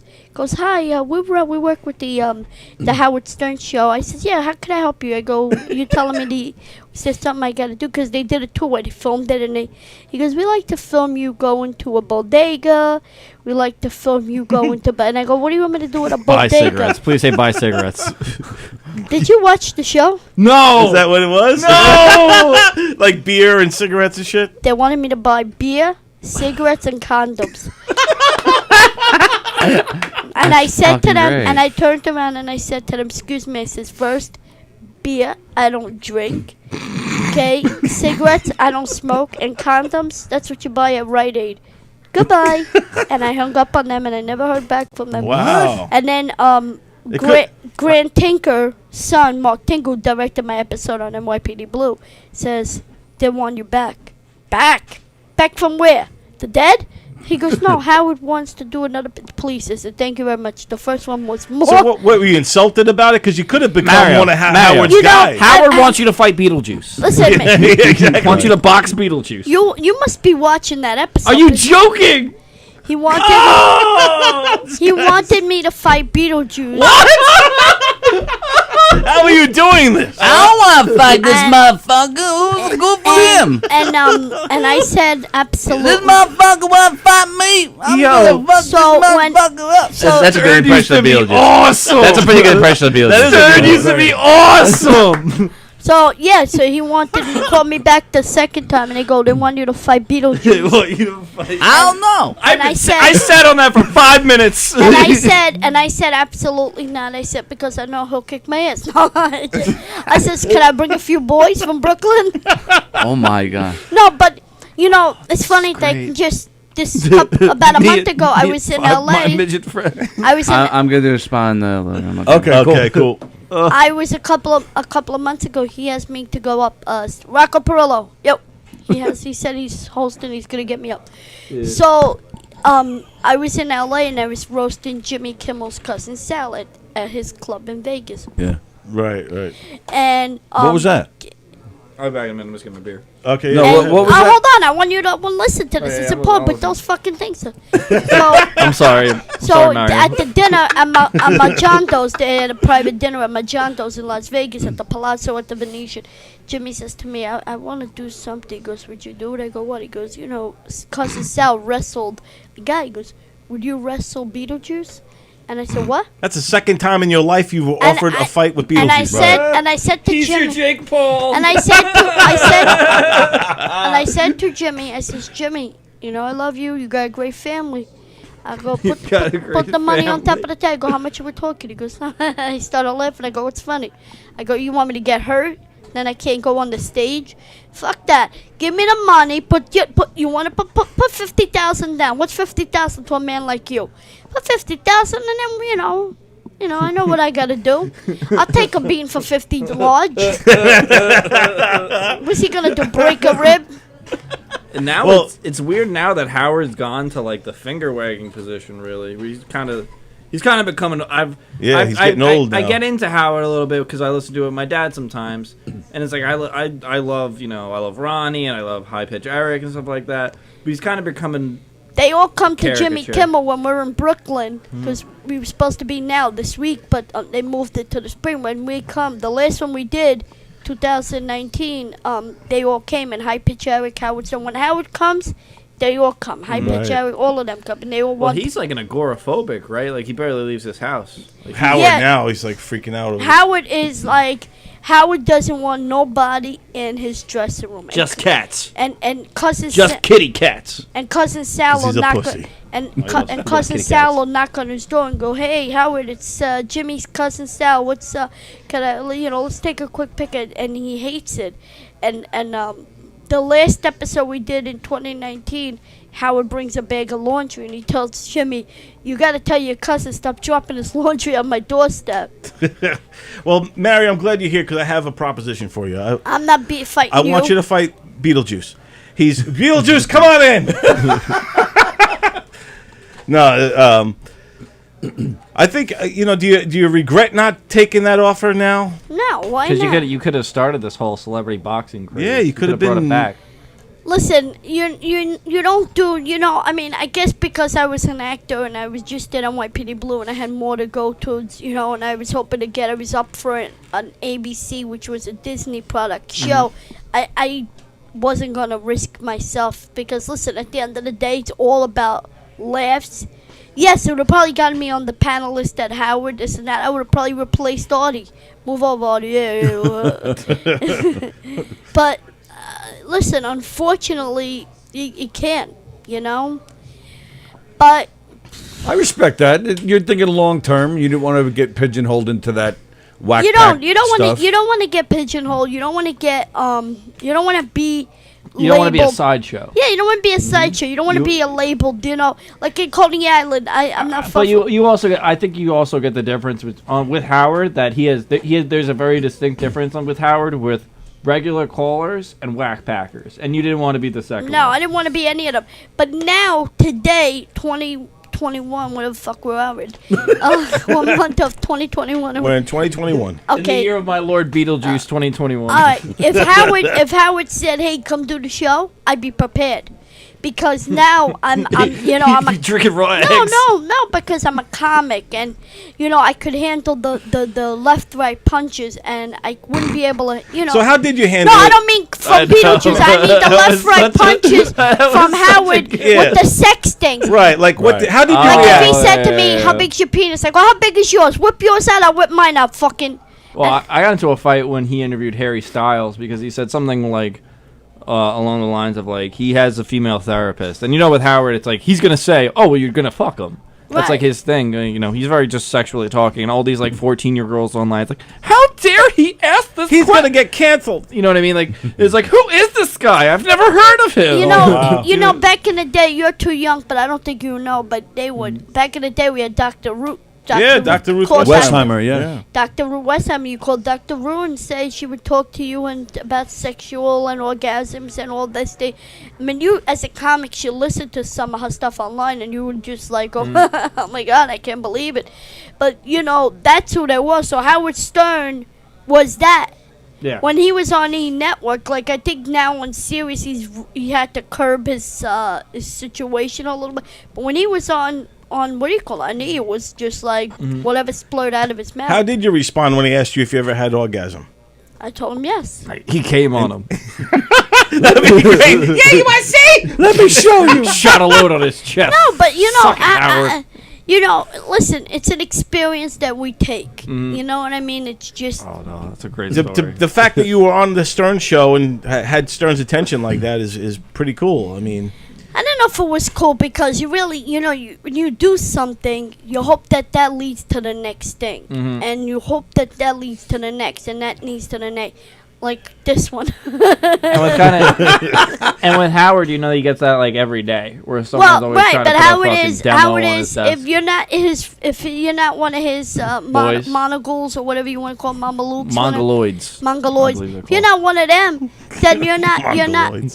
you're not what do you call it? Then you're Not not in. he's gonna In the words of Carlin, it's a big club and you ain't in it.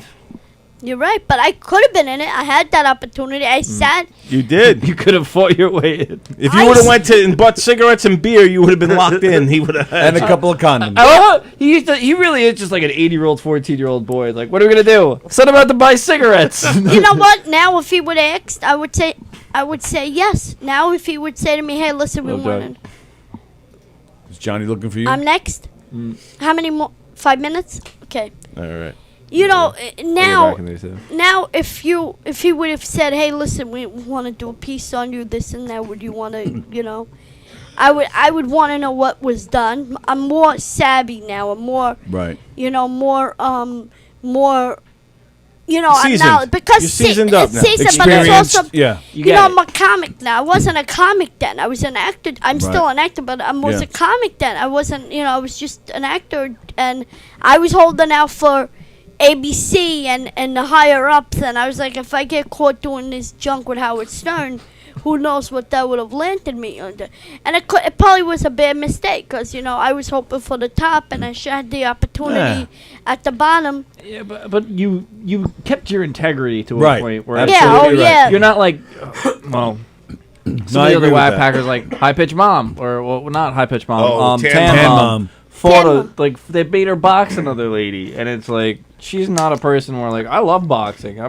I actually love a lot of there are a lot of good sets of old comics talking about going in the. Richard Pryor has a good, very funny bit about going into the ring with Ali, and like how he's like in the corner, like it's a charity thing, so like they're stretching and stuff, and we're just like, man, I hope he's not going to take this seriously, and Ali's just mouthing at him from across the ring. Oh, like, my goodness. I get you, motherfucker. Well, Billy Crystal has a great one like where's this. Sallie tonight? Excuse me, she's not here. I'm gonna go catch my beer, guys. All All right. right. Zach, man, thank Thanks, you. Zach. Thank you. Zach, where can people find you, Zach? Where can they find your comedy stylings? Just tell everybody. If you want to find me on Instagram, I take pictures of my duties and draw stuff on them. And you want to get one custom for you or your family, they hang over your mantel place. You could send me $300 and I'll make one for you. Wow. Custom duties. This Custom is duties. Custom I'm duties. I'm Do glad you I use- asked you to do You that. don't use your real duty, do you? Yeah. Are you fucking crazy? Yeah, if I take a picture of it and then I draw it into like a tree or like a guy holding a football or whatever it Holy is. shit, the guy's holding a football of your shit. You can find me at the Zornado, aka Picasso. I'll see you guys later. Picasso. Picasso. Wow. If I You known I just was knocked talking to that- Picasso, you we just would have knocked talked that- about that. You just knocked out my camera. Look at that. It is. It's this close up of you. He just knocked it over, and he kept on walking. See, now that's Picasso. That's bull Picasso right there. Picasso. I get it. Mary. Yeah, is that, you think that's real? Should we look that up? Picasso? Let's see if this Well, guy... why don't you come sit right down here? Yeah, come sit do over that. here, you handsome little devil. I have to get on the set. Oh, you got to go up soon. I gotta go up Oh, that's right. I forgot about that. Yeah. Wow. this fucking thing's got more. I didn't know we were talking to Picasso earlier. Yeah, we're talking to Picasso. So I saw you working with Uncle Louie and those guys. Yes, I work with Those them. guys are great. I love those guys. did a lot I'm of gonna skits be and with stuff. them at the brokerage October 16th. We're opening for them at the brokerage. Oh, they're coming to the brokerage Yeah, October they're coming to 16th? brokerage October 16th. We did McGuire's already, did the brokerage. Nice. I did Boston with them. I did White Plains. I'm doing Syracuse October 8th. Nice. And if you guys want to follow me on Instagram, I'm a few away from a few thousand. Like a few thousand, literally. Mario Bosco Comedy. Mario Bosco Comedy. Everybody should follow him on Instagram and all Yes, the rest. MARIOBOSCO on comedy. What does that say? Social media? Please follow us on all your social media pages. Yeah, we want everybody to share the show. Look at this. We got some nice things. What happened to the girl that you had? She got a job at Jones Beach Theater this summer, so she's She'll been be back. Yeah, Right? She's coming back. I don't see why not. So that's nice. But I think I have to get to my Yeah, okay. Have a Thanks great for set, stopping Mario. in, It's man. always good to see you, my buddy. Absolutely. pleasure's all mine. Mario Bosco Comedy. All Thanks, right. pal. All right. Hey, Wow. just in time we're getting a getting a call. phone Call call. coming in. We do. Could I be on for that? Yeah, of course. Let's see what this. Hello. Fraudulent caller, please. Who could I take? Can I take your order, please? Yes, hello, who's this? Who's this? GJD Love. You want a large fries with that and a milkshake? No, I want to say something to Don. I want to say to your partner, Mr. Don Silk. The Don challenge Silk, over, Mr. Silk. Don Silk. That's silk. He ain't made out Don of silk. Silk, the challenge is over, buddy. You can't challenge Let's me do no more. it, D-Love. Do it right now. A rap battle right now. No, because the challenge, you never said my challenge. See, I'm supposed to have a It rap sounds battle. I got to explain to our guest, Mario Bosco, who's in studio with us, what's going on here. So this is DJ D-Love. D-Love. And he has some rapping skills. and he wants to battle me in a rap battle. Nice. And I'm gonna How much is it on the destroy table? him, huh? How much? I don't know. What are we betting on here, D-Love? What's the stakes? I don't think so, Dom, because you never sent me a friend request. I sent one to you, but guess what? The challenge is over. The challenge is over? No, listen, Wow. listen. It's the 2nd of October. It's October beer month. You have a nice pint of beer and a kick in the ass from my friend Don. Yeah. And we'll send you on your merry way. So, D-Love, listen. When do you want to do this?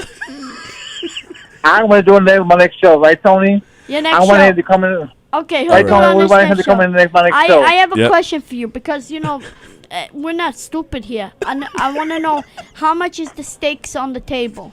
We got 50 large? No, it will be a scratch-off for me and... A scratch-off? The boy. Scratch-off? You want my guy to come to you for a scratch-off? Hey, you never know. A scratch-off is what, $2 to $5 to $30? I'll make you a deal. No, There's no sometimes 50. sometimes you can win $7 on that thing. $7 on the thing, and you want my guy to come for $7 when it's gonna cost him $25 in gas? What are you right. fucking I don't crazy? think so. Listen to me. We'll do the roast battle by me. Listen to me. Listen carefully, okay? This is my promoter here. Go in your underwear drawer and get the sock money. Very funny. No, this is not. Listen, you're in or you're out. Sock money. Bring the sock money. You lay it on the table. We count it up. We'll put it in. We'll label it, and then you have your battle. Listen, it's easy. You know what, though? Actually, hold a second. You know what? I'll make a special date today. You want to make But a you better, date? if I win, wait. Here's the deal. Yeah. Down, Silk. Down, Silk, here's the deal. Here's the deal, Down, Silk. Here's the deal. If I beat you, that means you got to send me a quest. Then If you I got a lose, what? A friend request. Listen. Friend request. friend request. And if he But wins, if I lose, Down, Silk, that means you can't bother me no more rest of the time. no. I can't bother you anymore? Listen to me, D-Love, whatever you call yourself. Listen to me, okay? You don't want to buy this guy with a scratch card and a friend request. Who do you think this guy is, a pipe cleaner? Listen to me. You gotta come. You gotta put the money on the table. I need 20 big ones on top of the table. No scratch cards, no pennies, and no fucking... You 20 large on the table. You understand? Then we could have whatever you... No, I don't think so. That sounds like a Listen, good deal to me. So. Listen, I This think- is between, hold on. Hey, this is between me and Don. This is between me and Don Silk. You don't Yes, think but I'm Don you can Silk's put- manager. He's my wait. manager. You, listen. You don't have nothing to do with this, lady. So you can step up to the floor. You can step to the curb. You know what Listen I'm to saying? me. Are you You can watching? step- wait. I got my manager over there, Tony. Don't Listen forget to me, now. listen to me. I got my manager, Tony. I got my cousin. Don't Listen to forget. me. This is Listen my to me. manager, Listen to D-Love. me. Listen to my manager. Listen to me, D-Love. Number one, I'm not a lady, I'm a guy. You have to respect me, you understand? You have to come to my level of respect, okay? How old are you, D-Love? I ain't telling hold on. She watch my videos all the time. I don't watch She your watch my videos. videos. I gotta watch your videos? Excuse me? Who do you Did think? you watch? Listen, Did you watch my? listen, Did you watch my? Did you watch I'm my coming, 50th I'm coming. birthday? Hello. No more? Did you I'm watch my coming. 50th birthday? Your 50th birthday? Listen, donut lover. My manager has to go. He's going to do a set real quick. Listen to me. But I'll talk to you, D-Love. Listen to You me. You cannot show up with a can of SpaghettiOs and hope to bread the guy down with a scratch card and a penny. This don't right. work like that, brother. You know better than that. You know you gotta come to. I'm his manager. I'm That's his right. guy. 20. Guess what? I got my Tony. Listen, I got Tony for my manager. I hired him just today. Tony's on my side. I'm in his studio. You think Tony's gonna come and join your side for a That's right. I know Tony for a long time. Don't forget what place. Listen to me, donut lover.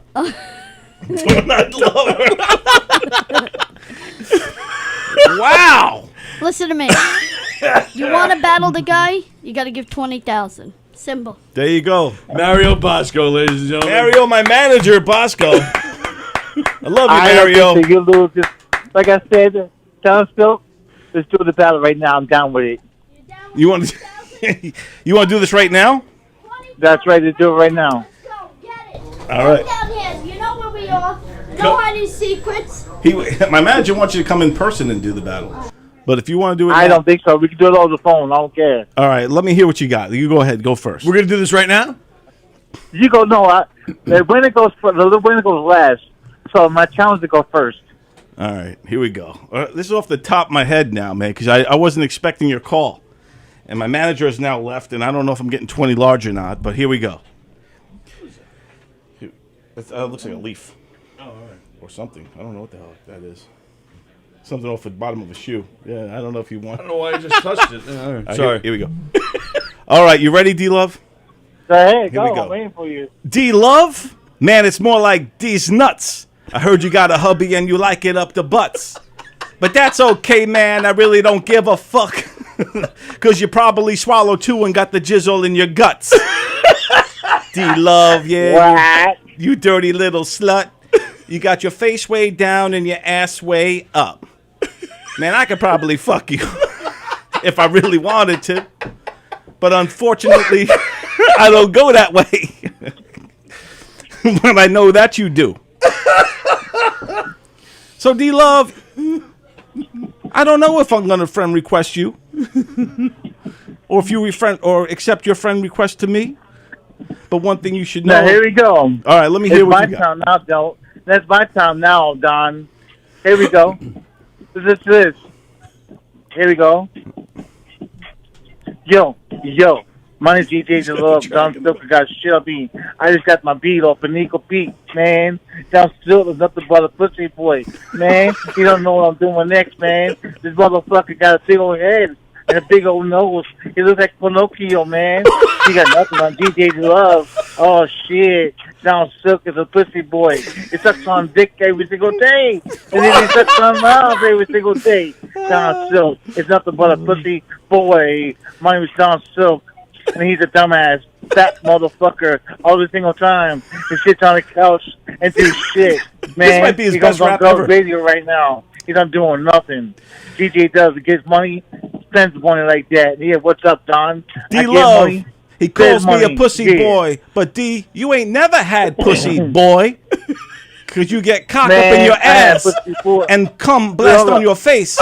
You'll cut me off in the middle of the rap, you know what I'm saying? So on that, you lose, sucker. I guess I had to I growl your question down. I growl like Chewbacca, but you ugly like Chaka.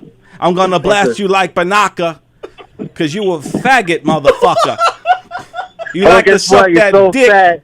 Look, you're so fat, Don Silk, you can't even fit through the fucking door. You eat so much junk, and you eat so much milk, and you eat cookies all day long. That's you, Don Silk.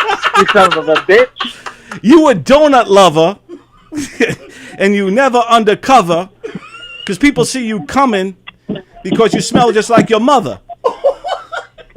So fuck you and your whole fucking whacked crew, you stupid motherfucker, and you know how you do. Well, guess what, Don Silk? You got nothing on GJD Love because I just come up with the rhymes in my head and get nothing but to smell like a pussy boy. Ain't nothing but an asshole. Because I'm the V. Man, wait a minute. I'll just stop finishing. You cut me off. I don't cut you off. You little motherfucking little life loser. Let me tell you something, loser. You just lost against me. I did not lose. Because you know why? You cut me off. And that's not good, Don Silk. So I guess you have to send me a quest. Now, I'm the pussy boy. I'm the D. I'm the D. Clocking that cheese. Cheddar is better, baby, most definitely. So get down on your knees and start sucking on these. Better not have no VD, no venereal disease. I'll have you start talking French and sucking on my wee-wee and poly-voo when you blue bitch with mud on your knees.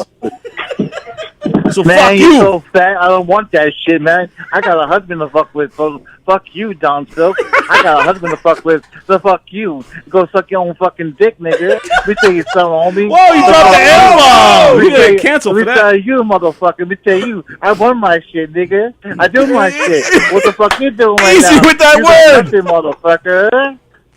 Oh, shit. All right, so we'll let the judges decide who won that rap battle. Was it I me or think I had D-Love? to be JJD Love. You I can't think declare DJ yourself won a that winner. one. You can't decide that because in my mind I kicked your ass. But we gotta I let the don't think people. so. We gotta let the people decide. Nah, I think automatically won that one. You didn't win shit. Man, let me tell you, Don You Silk, stuck it I in a win that rhyme, one. dude.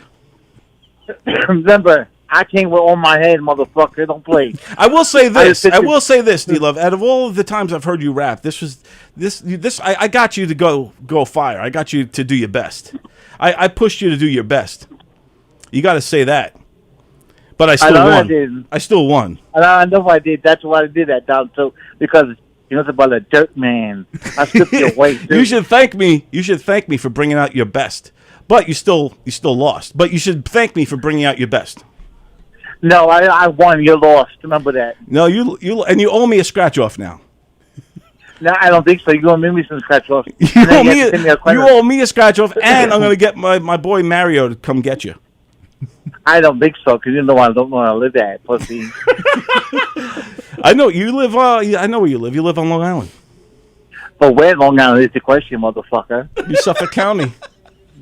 No, I do not live there. You pussy.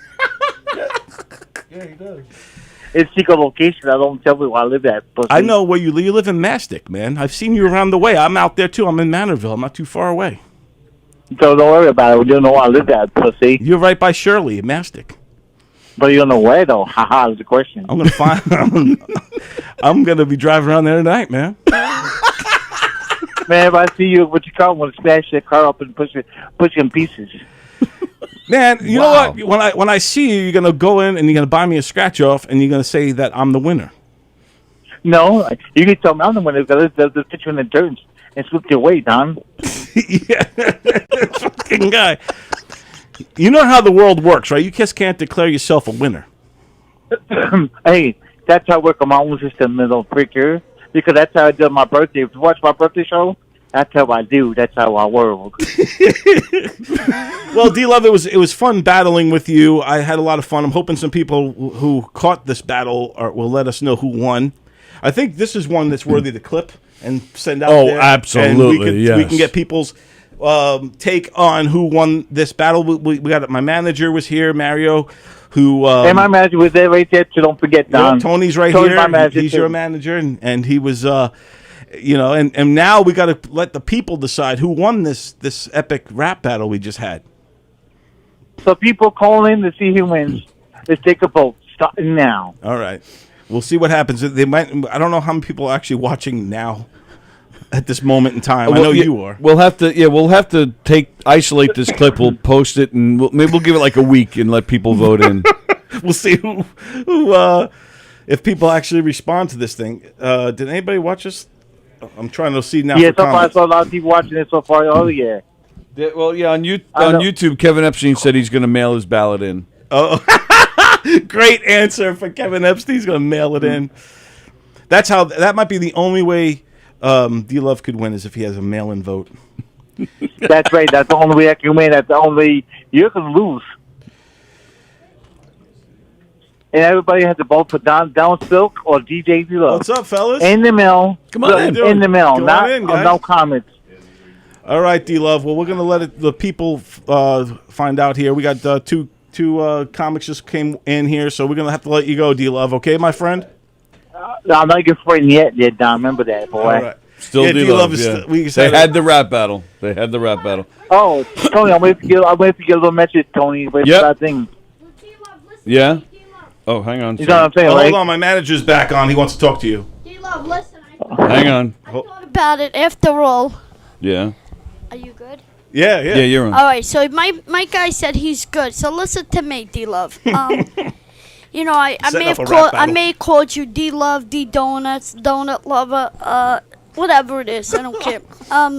Listen, I got a conflict with this problem here. So I don't know if 20,000 isn't enough for this. Let's make it 55 large. You keep the. What? Actually, you know what? Oh, sorry, man. You keep the donuts. You know what? We make this all up to me and you. How did I take you? I take you to one day to IHOP. Don't mean IHOP. Oh, he wants the contract on his desk on Monday. Please. I want the contract. There you go. Come on, Mario. You got to be aggressive. You got to be aggressive in showbiz, right? Yeah, we want the contract for Don, and his name is not Don Silk. What do you think he is? Black? Oh my God! I'm Don Silk. The one who has the one who has the name, that little, I forgot her name was. I have you on Instagram too. Don't forget now too. I see your post every single day. You never comment on it, so I think you're those too. I'm a loser? That's right, you're a loser too. Oh. This guy's going after everybody now. Wow. D-Love, don't you want to make friends or do you just want to have enemies? What's your problem? I want to make fun, trying to make friends, but like, he or she never comments on the back on the comments. Wow. Oh, well, I apologize. I on thought that your one. name was D Love, not D Hate. Yeah, good job. We don't hate, we love. You gotta love everybody. Actually, no, I'm not hate. I just love, but I want to say something to you. I comment on to you, but you never comment back on me. I want to say that to you. You comment back on me? Yes, every single picture I comment on you, and you never comment back to me. I apologize. Oh, he wants. Is this on Facebook? He's like a Stan. This is like No, on Instagram. Oh. And I know exactly who she is or he is. Well, first of all, Yeah, come on in, dude. I don't know who you are. I don't know. But now I know you. But now you know who I know. I know who you are. I see your pictures every single day. Listen, the last post she put up it was the lemon stand. Lemon stand was fire. I liked it. You never commented back. the lemon stand. Is that an actual Yes, post you have? yes. I all right. posted about a lemon stand in San Gennaro Feast. Correct. Oh, wow. Wow. So he Yes. is. He's If you write truth- anything nasty on that, I promise you'll be eating donuts from the asshole. Donuts from your asshole. Hold up, no. I comment every nice thing on that thing. He said Thank comments you. nice Thank things. you, D-Love. I appreciate that. I'm only kidding around. You know, we're comics. We like to have fun. It's all in good fun and good faith. I know, but I comment this. You know I this comment video. on the thing. I comment on it. I comment on the thing very nicely, and you never Thank comment you. back. I So, didn't see it, you're D-Love. welcome. I'm so busy. I got a lot of things on my plate, you know, so I apologize. I wouldn't do it on purpose. Yeah, D. It's okay. I said your I apology. don't usually. I put a little. If you wrote something, you didn't see the little heart because there's 7 comments, and I know I put a heart next to every single person. So he loved your But you comment. forgot my D-Love. name. He loved it. You forgot my name. I forgot your name. Yes, you forgot my name. You didn't put a heart next to my name. No, okay, then Everything maybe. Let me see. I'll tell you right now because I'm gonna go to it right now. Go ahead, go through right now. And I like your outfit every single day. too. I I'll put tell a you heart that. to Also, it. the Italian cell music. phone. I put a heart to everybody's name, and there's not a comment by you. Mario, get the volume down. It's a party foul over here. Is that your phone, Mario? Yeah, that's Mario's phone. There's nobody by the name D-Love here. What's your name on Instagram, D-Love? I can't tell you right now. We're on the phone right now. Well, don't you want followers? Secret. The only people that follow me was Lady Boss, Chris Mamando, Panini Roostico, Frankie, whatever his name is. Dropping a lot of names right now. Yeah. There's nobody here by D-Love. If you see any D-Loves here, please let me know. D-Love 5 it is actually. D-Love 5. D-Love 5. I taught Mario how to use D-Love Instagram. 5. I don't have you, It was the D-Love. best and worst decision you've ever I made. would have commented. If you would have commented, I would have saw it. I apologize, but I'm looking at it right now. I just played it. It's me on the lemon stand. Very nice. Yes. I was shot at in a Little Italy San Gennaro Feast in New York City. D-Love, are you Italian? No, actually, I am Italian a little bit too. You're Italian a little bit too. First he said he's not. Yep. And he is. Okay. And I love the. I want to try that lemon, that red lemon. That looks so good. The red lemon. That's pink Yes, it lemonade. looks so delicious. Yep, Pink- it looks so good. Oh, Very very good. good. Very nice. Well, next year in September, you come to the Feast of San Gennaro. You missed it this year. And you could come have a cup of refreshing pink lemonade made by an envelope. Well, you can send me an invitation. I will come through. I will Very send good. you an All right. invitation next year. It's from the what's next year's date? The 17th to the 27th of September of next year. It's the first Thursday, so you could be my Well, guest. guess Cool. what? Excellent. All right. Well, Guess D-Love, what? we got 3 Hey, more guess guests what? in Wait a here, and we minute. only got 15 Hey, minutes Tony. left. Yep. Yes, Tony, sir. guess what, Tony? I mean, my manager. Yep. Tony, tell me where I'm going next. Dunkin' Donuts. Where are you going next? What am I doing next? I'm going to the. Yeah, everybody can see me. I'm going to Knockem Dead Comedy Show Radio. I'm going to see the show also on October 30th. Wow, he's going to be there. Oh, he's D-Love going to will come be see in there. Knockem Dead Wow, Comedy? very good. Well, He's Former hopefully- murder mystery. All right. Hopefully, your manager will put me and a few of our friends of comedians. And we'll. And Tony, listen. Yep. I'm gonna stop. Listen, I'm gonna stop by this week, sometime next week. I'm gonna give you the $45. So I was like to pay for.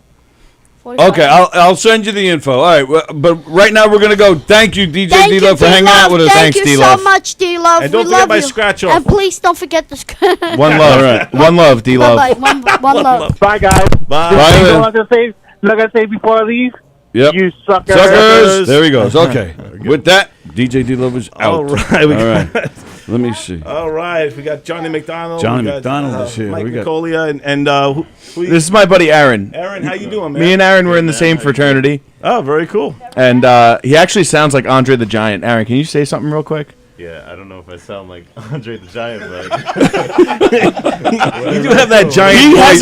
has. I don't know. I think this is his radio calling, though. Yeah. you think? I mean, Talk I don't know. closer Just say Hulk Hogan, I'm coming for you. I don't know. I'm rookie at this stuff. I'm not really. He's shy. He's shy AF. Speaker, yeah, He's shy. My vibe, but it's cool, Say man. say Hulk Hogan, I'm coming for you. Do it. Come on. I'm not saying that, Very good. Very good. So you from the island too, or? Yeah, originally I'm living in Brooklyn now. Okay, cool. And what school you guys? We went to Adelphi together. Oh, very cool. City. Awesome, man. Wow. Where do you live in Brooklyn? Crown Heights. Oh, nice. Yeah. Yeah, it's nice. Very cool. What are you guys up to? You just hanging out tonight? Is that what's going on? He, I was down at the brokerage. He came by, Nice. and then I took him on a little comedy club tour. Nice. Yeah. You take them all the way out to McGuire's? No, we're just gonna end it here probably and watch the rest of Eagle Wit set. Yeah, very cool. Yeah, Eagle Wit rocks, man. Yeah, it's Did, cool. did he hop in here? Nah, we He did not, but because he went and did the open mic actually nice. first, and then he was in there, so he didn't have time to get in here. But I actually thought that was actually cooler to go do the open mic. Yeah, he wanted to do it. That's the Eagles. You gotta work it out. Work it Yeah, out. He's a hustler, so yeah, that's why he's here. So he came to you because you're hosting the little room Yeah, tonight. Perillo asked me to host it. I was like, all right, cool. And then So did Eagle Wit approach you? How did that well, go? no, I mean I know Eagle. Oh, so you did? It's like so he's like, yeah, I want to go up. Fuck it, go Ah, up. cool. Awesome, man. You know, Johnny Mac's been around, and yeah. Johnny Mac like knows everybody. He does. Yeah. because I worked I worked as a bar back at a comedy club, so it was I'll tell you later. Which one? Like in the city? Okay, yeah, in the city. I just wanted because I know this is I You wanna can say keep the it- city. Oh no, clubs. it's all right. Yeah, it's fine. You can say it if all you right, want. New York Comedy Club. New York Comedy So Club. I like worked- Riccadonna, the same time as him? No, I want to say this was like maybe 5-6 years ago. I used to bar back, work the door, and usually when you work at a comedy club, everybody's like naturally nice to you. Like you're part of the staff, so most comics are like told as a rule of thumb is like just respect the staff and whatever. Right, and that was my way in. I'm so grateful for the opportunity, I guess, to clean man. bathrooms. I don't know, but because you're on the inside at that point to some degree. yeah, and I'm meeting. I'm sure you saw a lot of awesome drop-ins. Also, I don't mean to cut you. Not off. all. Yeah. Artie Lang, Kevin Hart, Tracy Morgan. Yeah. He's no, it wasn't late. Well, Mario, you did the podcast with Artie, right? Yes, I was on the show for 200 episodes. Put your mic on, Mario. Every time they pull me out, you pull me back in. 200 episodes with Artie. That's exciting. 200 episodes with Artie Lang. It was amazing. Every single episode, you, hey, Ma! What's up, Artie? I need you tonight. Leave me tonight for what? You got a roster of celebrities that are up the wazoo. Yeah, no, man, I need a guy from Brooklyn. All right, Artie, I'll come there. 200 episodes, very good. Great memories. People know me from there. A lot of people recognize me. They go, hey, we know you from the Howard Stern show. Not Howard Stern show, the Artie Lang show. I said Howard Stern because we talked about Howard Yeah, we before. talked about Howard earlier. Very cool. So very cool. So you were able to work that particular club, and because I paid my dues and clean shit and bring up beer. And you already clean literal shit. Literal shit. There's a comic I remember had diarrhea. I won't name his name. That's painful. But it was like I will never forget this day.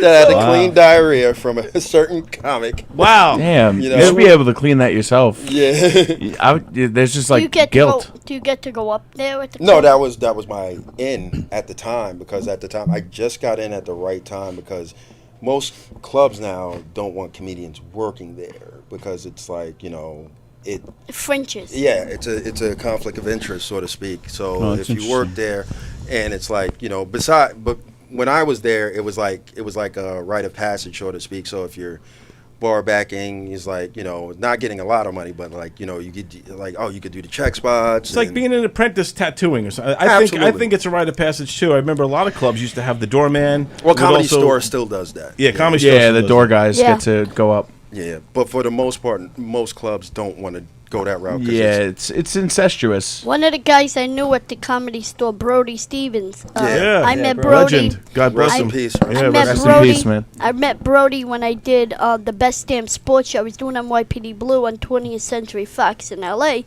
and I was getting like kind of into trouble. Like I ran into Whoopi Goldberg. I wouldn't leave her alone. I took Starfucker. I took a golf cart. I took the golf cart and I went to Dormer and Greg at the show at the time, and I went right through their set. X-Files threw me out because I almost broke a piece of their set.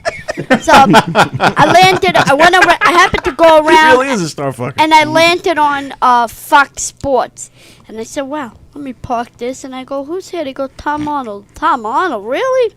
And I got in there, and Stevie Brody took me to the executive producer. He goes, "He's doing NYPD Blue, hook him up." And I started doing sketches. Nice. Wow, very cool. Did some with Joey Vega. I did some with a bunch of people. We gotta go break some sets up. I know, right? Yeah, we gotta fucking The best memory knock I on have- some garage doors over there. The best memory I have is Tom Arnold sitting in a chair that he always sat in, and he goes, and he's yelling to the crew, "I need my shoes. Give me my fucking shoes. Where are my shoes? I gotta go." And John Sallie goes, "Tom, they're right below your feet." Now, Johnny, was Tom Arnold the diarrhea guy too? No. I'm gonna be nice because I don't want to. I feel so bad. My buddy's not a comic, and we want to catch the rest of Eagle's set, so we're gonna dip out. But you guys are the best. Hey, Thank it's you. always good to Right back see at you. you, pal. Thank you for having us. Thank you. And Andre the Giant, thank you guys for showing up. We appreciate you guys. It was nice meeting you, buddy. Take care, man. Andre the Giant. All right, you guys. I might rock. as well. I can move closer, right? Yeah, come on over. A few more minutes. No, go. Johnny McDonald's one of those comics that I've known on Facebook for years, and I've been following him. And he's been around. We like each other's posts and all that stuff. And there's a lot of it's Facebook that makes very small. Yeah, Facebook makes it real small, so it's really cool to meet you in person. I And just found out my cousin was fucking my barber. I was like, oh my god, wow, Nice. how did this happen? because all of a sudden you see the connections. It's like, what is going on here? It's like solving a mystery. Well, it's all in the family. Yeah, it's So he's in a relationship now with my barber. Yeah, What's going on here? What is going on here? But yeah, doing kind of like Are they married? No, they're just they were Fucking? I was like, oh, I That should be one of the things on Facebook. It says engaged, married, and then fucking. Fuck the marriage. Yeah. Forget about the rings. Just, Yeah, but it's awesome to finally be here. I thought Nigel was the only black person allowed to be on the show. Well, now that Nigel's gone, we had to fill the void. Nigel, there's a void. There's a void. I don't know too many African Americans doing Long Island comedy anymore. Why is that? What's going on? No, it's not. It's not a thing. It's just not. I don't know. Most like. I don't know. It's not a thing, or it's like, you get people that come in. Like Sean Brown was another guy. I always mention Sean. Cause Sean's cool, man. Showed me a lot of love. Where did he go? Did he move to Florida? No, he didn't move. He's still here. Didn't he? I thought he left and came back or something. No. No. Oh. He's still here. He's just, you take your breaks. I took breaks. You know what I'm saying? Yeah. You learn that, when you're ready, when you're mentally ready, you go back in, and then it's like that. That's comedy is real. Sometimes I remember, like, I started a long time ago, and probably 99, 2000, and then Wow. But I had so many breaks. I think what the thing is, when you get into stand-up, you don't know how to. There's nobody, especially back then before social media. There's nobody to tell you how to do it. Right. Yeah. You show up at a mic, and you're like, all right, what's next? And then you probably get asked to do a show to bring people. Right. And then or you a bar do or it something. once. It's like, oh, this was great. This was so awesome. It's like, all right, what's next? You know what I'm Right, saying? right. And then like you do it again and do it again. I was like, all right, so where is this going? How do I figure it out? And I think the way I figured it out is like I said, get an actual job at the club. Yeah, that's so a good it kept move. me inside the business, and That's the clever way to do it. yeah, I mean it at the time, like I said, I think it was normal back then. Now it's not really. I have a theory. You either go through the front door or the back door, but I'm getting in. That's right. You got to get even if you knock on the door and follow Tom Arnold in, you got to do what you got to do. Listen. That's how you make it. That's how you make magic happen. The best one back was door. You got to be proactive. the best one was John Sallie, because I was half of him. Yeah, Actually, yeah. a quarter He's of him. Giant man. He used to pick me up and just put me and carry me like he was carrying his little I know boy. he's from Brooklyn as well. Yeah. Yeah. Great guy. Great guy. Yeah. Hey, Brooklyn's the best. Is it? I don't know about now. It's the most expensive. Man. Yeah, I know. Yeah, right. So you're gonna be back around here a lot more often? I mean, whenever they call. Yeah, man. I'm always happy here. I love. If you hear working. me coming by with the whisper I think this in is one of my my favorite rooms, like to work. It's so when this crowd is on, this crowd is. So yeah, on. man. It's true. Like I was lucky enough to, and I shout out Big J Ogerson. Oh, Like, yeah. When he was here a couple weeks ago, he gave me a guest spot. And Oh, I nice, couldn't be man. Any happier, and that crowd was on fire. Yeah, man. Very You know, cool. you felt- I mean, shout out to him and Carla and Mike. Yeah, They good, killed great it. people. Great people. Absolutely. Great people, Yep. and always whenever they call me, I'm here.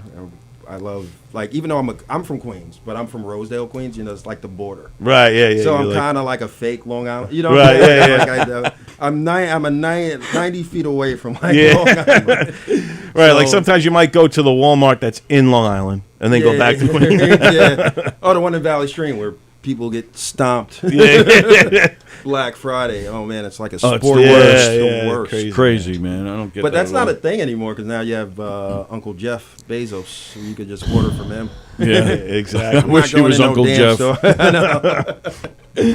But yeah, just being from Rosedale, Queens, I'm like I always do a lot of Long Island stuff, and I do a lot of cities because I'm halfway. Yeah. So it's like it kind of works out for me. And I feel like the Queens scene is starting to pop. I feel But like as there's a lot far as comics and they're Yeah, just there's starting a to few- create a scene. Well, I think because of the pandemic, it forced a lot of people to just really, some people were crazy. I was like, I have a wife and kid, and when the pandemic hit, it was like, hey, you want to do the show in a Go watch Eagles set, guys. All right. Mario. Thanks, Yeah, Mario. You rock, man. See you later, brother. It's like you want to go do this underground show in a basement. I'm Yeah. like, no, I'm not doing it. I'm not bringing home disease I don't know. You know Right, what I'm saying? right. So I'm not doing that. You know what I'm saying? But people made like the rooftops. And Yeah, the, rooftop comedy. You know what I'm saying? Because it was drive-ins. open air. So I was like, okay, I'll do open air show. That's fine. Right, right, outdoors. right. But I think because of these things, a lot of things changed in the whole world, basically. Like, look, we do everything on Zoom now. Yeah, Who man. doesn't? Remember, a lot of offices are closed now. A lot of Right. like big Manhattan offices. Everybody's working. Oh, yeah, a It's lot like, of people all right, still we don't aren't have back to to their pay offices, yeah. $20,000 a month for this office space. We'll just go home and have the meeting here while you sit in your underwear. Yep, You know what I'm saying? exactly. It's a different time. So I think comedy adapted, especially in New York, because everybody moves here to pursue it. So it's Right, like yeah. a lot of people, the rooftop shows were created, the outdoor backyard. Were you beer doing the garden roof? show. Were you doing the Zoom shows? Sorry, did I just kick you? I- Sorry. I did the Zoom shows. I did a couple. Actually, Zoom shows were pretty good. I mean, they were Really? paying. I was like, Well, true. I'm getting paid to just talk. And the commute is great. And the community, yeah, you just you don't leave. I had one when my kid was in the background. I was like, he was getting more laughs than me. I was like, all right, whatever works. And plus, it's like it's not pressure to really do material because it's like, all right, you don't want to, you know what I'm saying? It's more, it's like having a conversation with you guys. So you want to make it a loose. Right, That yeah. was my method. 'Cause I think the first time I did it, it didn't go well because I was just doing material. I was like, all right, this doesn't work. And I saw it works good with conversational style because you're engaging with them and you're in the moment. Yeah, but also I it's saw more personal. one-liners comics work. Like if it's just one lines, like, hey, the other day I Yeah. went over to the store, and whatever the punchline. Uh-huh. Yeah. those seem to be work too. But I think if you have a set that you have to build on, like that has an arc, I think that's when you're gonna have some Yeah. problems. So it was like the Zoom shows kept you busy, you know what I'm saying? But like when the pandemic happened and after everything opened up, it's been great. I feel like I've been very fortunate to get opportunities to work with a lot of good people and a lot of people, I've been on the road with a lot of like great great comedians. Like shout out to he'll be here a couple weeks from now. Mike Vecchione. Oh yeah. You One gonna of be my here when Mike's here? I'll be around. We would love for both of you guys to come in and I'll chill. be with around, us. I guess. Yeah, but I'm going with him this Friday to Jersey, so it's like, so we've been like, I've known him since one of my connections working at a club. Yeah, you know what I'm working over there in saying? New York, Just, comedy club. just like, I've known him for a very long time. Yeah. And for him to take me out on the world, and then I learned from him and watch him. He's like one of the best. He's great. He's great, and he's known, but he's underrated, I think. Yeah. People, he definitely is. But people, I think he's a comic. Everybody respects him, and everybody he was good in the King of Staten Island. Oh yeah. He's a guy I look up to.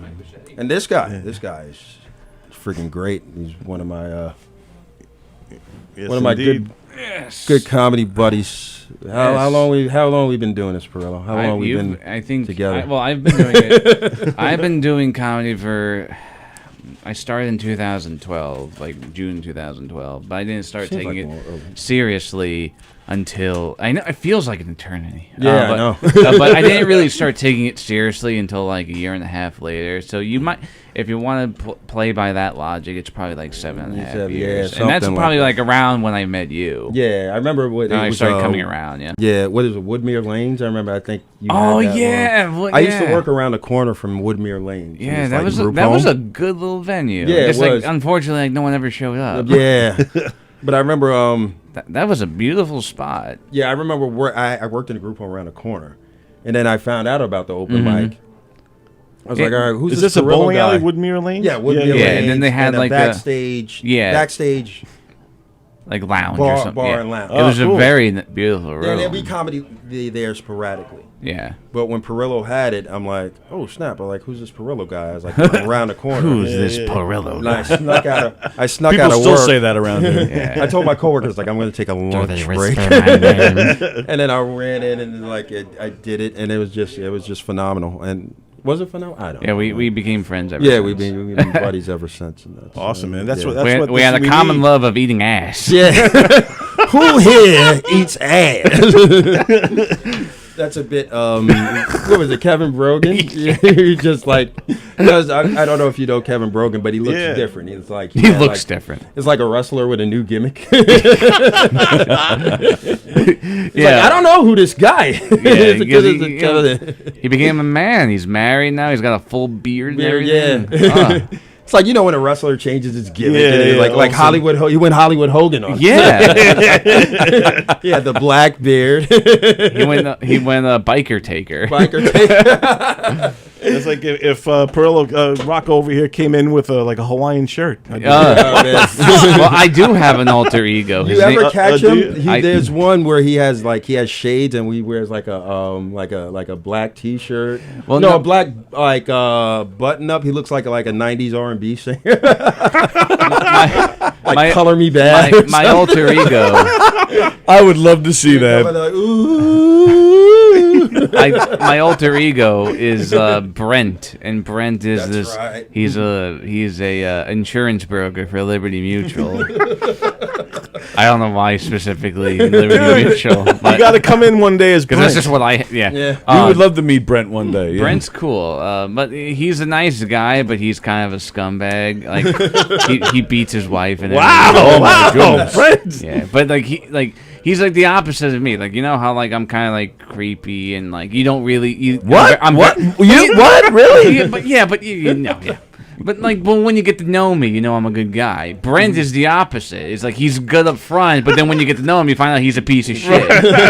He's the opposite. That's awesome. Yeah. It's like, what a dick. Yeah, pretty much. What's up, fellas? I told you to not speak unless spoken to, bitch. Oh, sorry. What was Sorry. that? That's Brent. I'm thankful I didn't have headphones. So Sorry. The power almost went out again. But Perillo is the man. If ever you start comedy or like see him around, he's helping launch careers everywhere. He's launching careers, and I always mention that to him. So people, they're launching themselves off rooftops. Yeah. Mike, it's over. And what do people have to do if they want to get on the Rocco's Modern Mic? There's you can message me or you can call the club and say you want to sign up. And then if you message me, I'll just get you on the list. And on Friday night, I send the list over to the club, and they know who came in through me. Oh, very cool. Very cool. So nothing passes through Stephen Mandingo Perillo. Aspiring Allegedly. comics need to apply. And he's an honest man, too. Too honest. Yeah, that's always been my biggest fault. I'm too honest. That's all that matters. Well, how did Eagle Wit do? He did fantastic. Oh, when that's not even... Always killing. He is. He's good. He did get a little political towards the end. He was kind of losing them, but that was about it. Oh, no kidding. Really? He's got a little left here. Right exactly. But that's the only freaking reason why. But then he did other shit, and then he got him back. Yeah, but Perillo, Eagle's great, man. Yeah, man. Eagle Rocco Wit. Just comes out. Oh, we gotta say this. Yesterday at the brokerage, Nicolia, he put on all my shit. He put on my gloves, my trench coat, and everything. Wait, you didn't tell him this already, did you? No. Oh, you are all right. Is there pictures of this? Yes, there is on my Facebook. I posted it. Very cool. Mike Rocco Nicolia. So they're taking the gimmick on the road. Yeah, man. It's gonna be a permanent thing. You could do dueling Roccos. Yeah, but you know what? You know what it is. I did this before. It's a bit that I used to do. I'm trying to work on it. These past 4 years, I went to Halloween parties and someone dressed up as me. And I had but 3 of those 4 times it was a chick dressed up as me. Wow. Yeah. There you go. Don't sleep on Perillo's pussy. Now, would you have sex with a woman dressed up as you? I would I fuck myself all the time. So do I guess. But it would be weird fucking a girl dressed up as you. Whenever I talk to Perillo, it's damn, he looks just like him from here. Can you see it from here? I didn't see that one. Show that camera. That camera right in front of you, Mike. right hold it right up to it. Back and you can see like I look pregnant. I thought it looked pretty good on you. It was a good style coat for you. I'm talking about right now. Oh. Holy crap! Look at that. I didn't realize you performed as him. Also, No, I went on, and then That's funny. he introduced the next comic, and then we did the change, and then when that comic went up, he went back on dressed as me. It's like, holy Good shit, times. what is going on? You never know what you're going to see at the brokerage, ladies and gentlemen. And then the power went out. The power went out? The power went out last night at the brokerage. The whole block went out. It wasn't just the club. Oh, wow. That's happened Transformer here. blew. The whole town of Belmore just like... No, it was just the block. Oh, it's just the block. Wow. Good Perillo's times. too hot for the brokerage, man. Just setting it on fire. And the problem was there was 2 Steve Rocco Perillos at the same time. Yeah, and that's it. It just brought all the darkness. Like the Brothers of Destruction. Cain in the other. It was too much Rocco. They couldn't take it. Oh, man. Good times. It's good. All right. All right. Yeah, we're good? Yes. Well, All right. fellas, hey, you guys want to tell everybody where they can find you and follow you? We'll go around the room. Yeah, here. we're actually going to be with each other on Tuesday. All of us. Oh, Nicolia's there too? Oh, yeah. All right. We're going to be at Crabtrees in Huntington. What time is that? 8 o'clock. 8 o'clock Tuesday. Very Be there. cool. So go check these guys out. You see all 3 of these acts Try that. Yeah. right here. Maybe I'll dress up as Nicolia and see what happens. Yeah. Like, wow, Nicolia, you look great. Did you get AIDS? Oh, shit.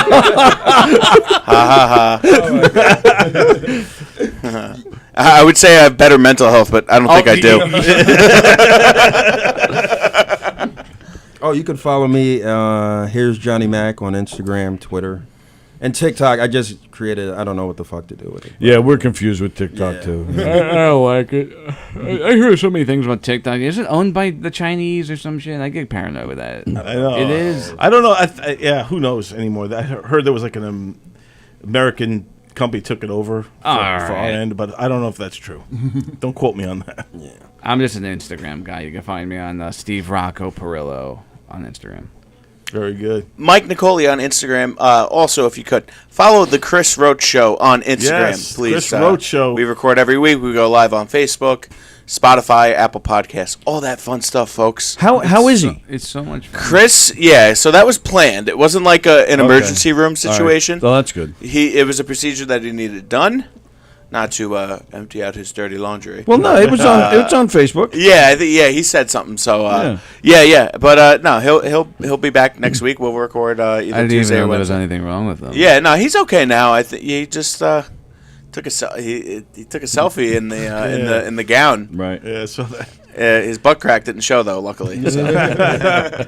Great episode with Joe Starr, by the way. You had a couple weeks ago. You know what? I mean, talk about comedy history. Yeah, absolutely. And the longest set is 16 hours, and the first comic ever. And then he was talking about like Mark Twain and vaudeville. I love all that stuff. And then, but when he was talking about Chris Rush I actually bought that day. I went on eBay, bought a Chris Rush record because of that. Because what he said about really, yeah. I always liked Chris Rush. Oh, he was great. He was great. He's a genius. They should get a percentage. And yeah, but yeah, so I their shit. I bought that record on eBay. Chris Rush. The late great Chris Rush. Yeah, absolutely. But good stuff, man. Good stuff, everybody. You guys rock. And Andre the Giant, where can we find you? At Andre the Giant on Instagram. He's shy. He's a doctor. So he's good. Yeah. Hey, he's a doctor. Hey, he's an eye doctor. Oh, very good. Wow. Oh, an optometrist. My personal account, if you want to follow. I mean, nothing on there, but he's the most successful person in the room. At Soto 2020, SUNY Optometry Class of 2020. Good. 2020 vision, and also the worst year ever. Yes. Wow. Yeah. Right. Yeah. But great eye doctor. So I'm looking forward to. I gotta get my eyes What a checked. smart man. We're trying to do this. I have 20/10 getting vision. paid in drinks. Great. That's like pilot vision. All right. We're out. Yes. All right. Thank you, Peace guys. out, everybody. Thank you, all you guys, guys. for hanging out with us today. It was a lot of fun. fun. And we'll see you Wednesday on Cubs Radio, right?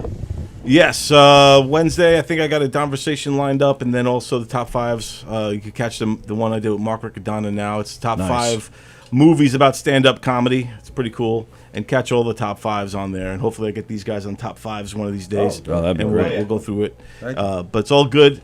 Yeah, and you can find us on Instagram and YouTube as well. Put up, shut up, stand up.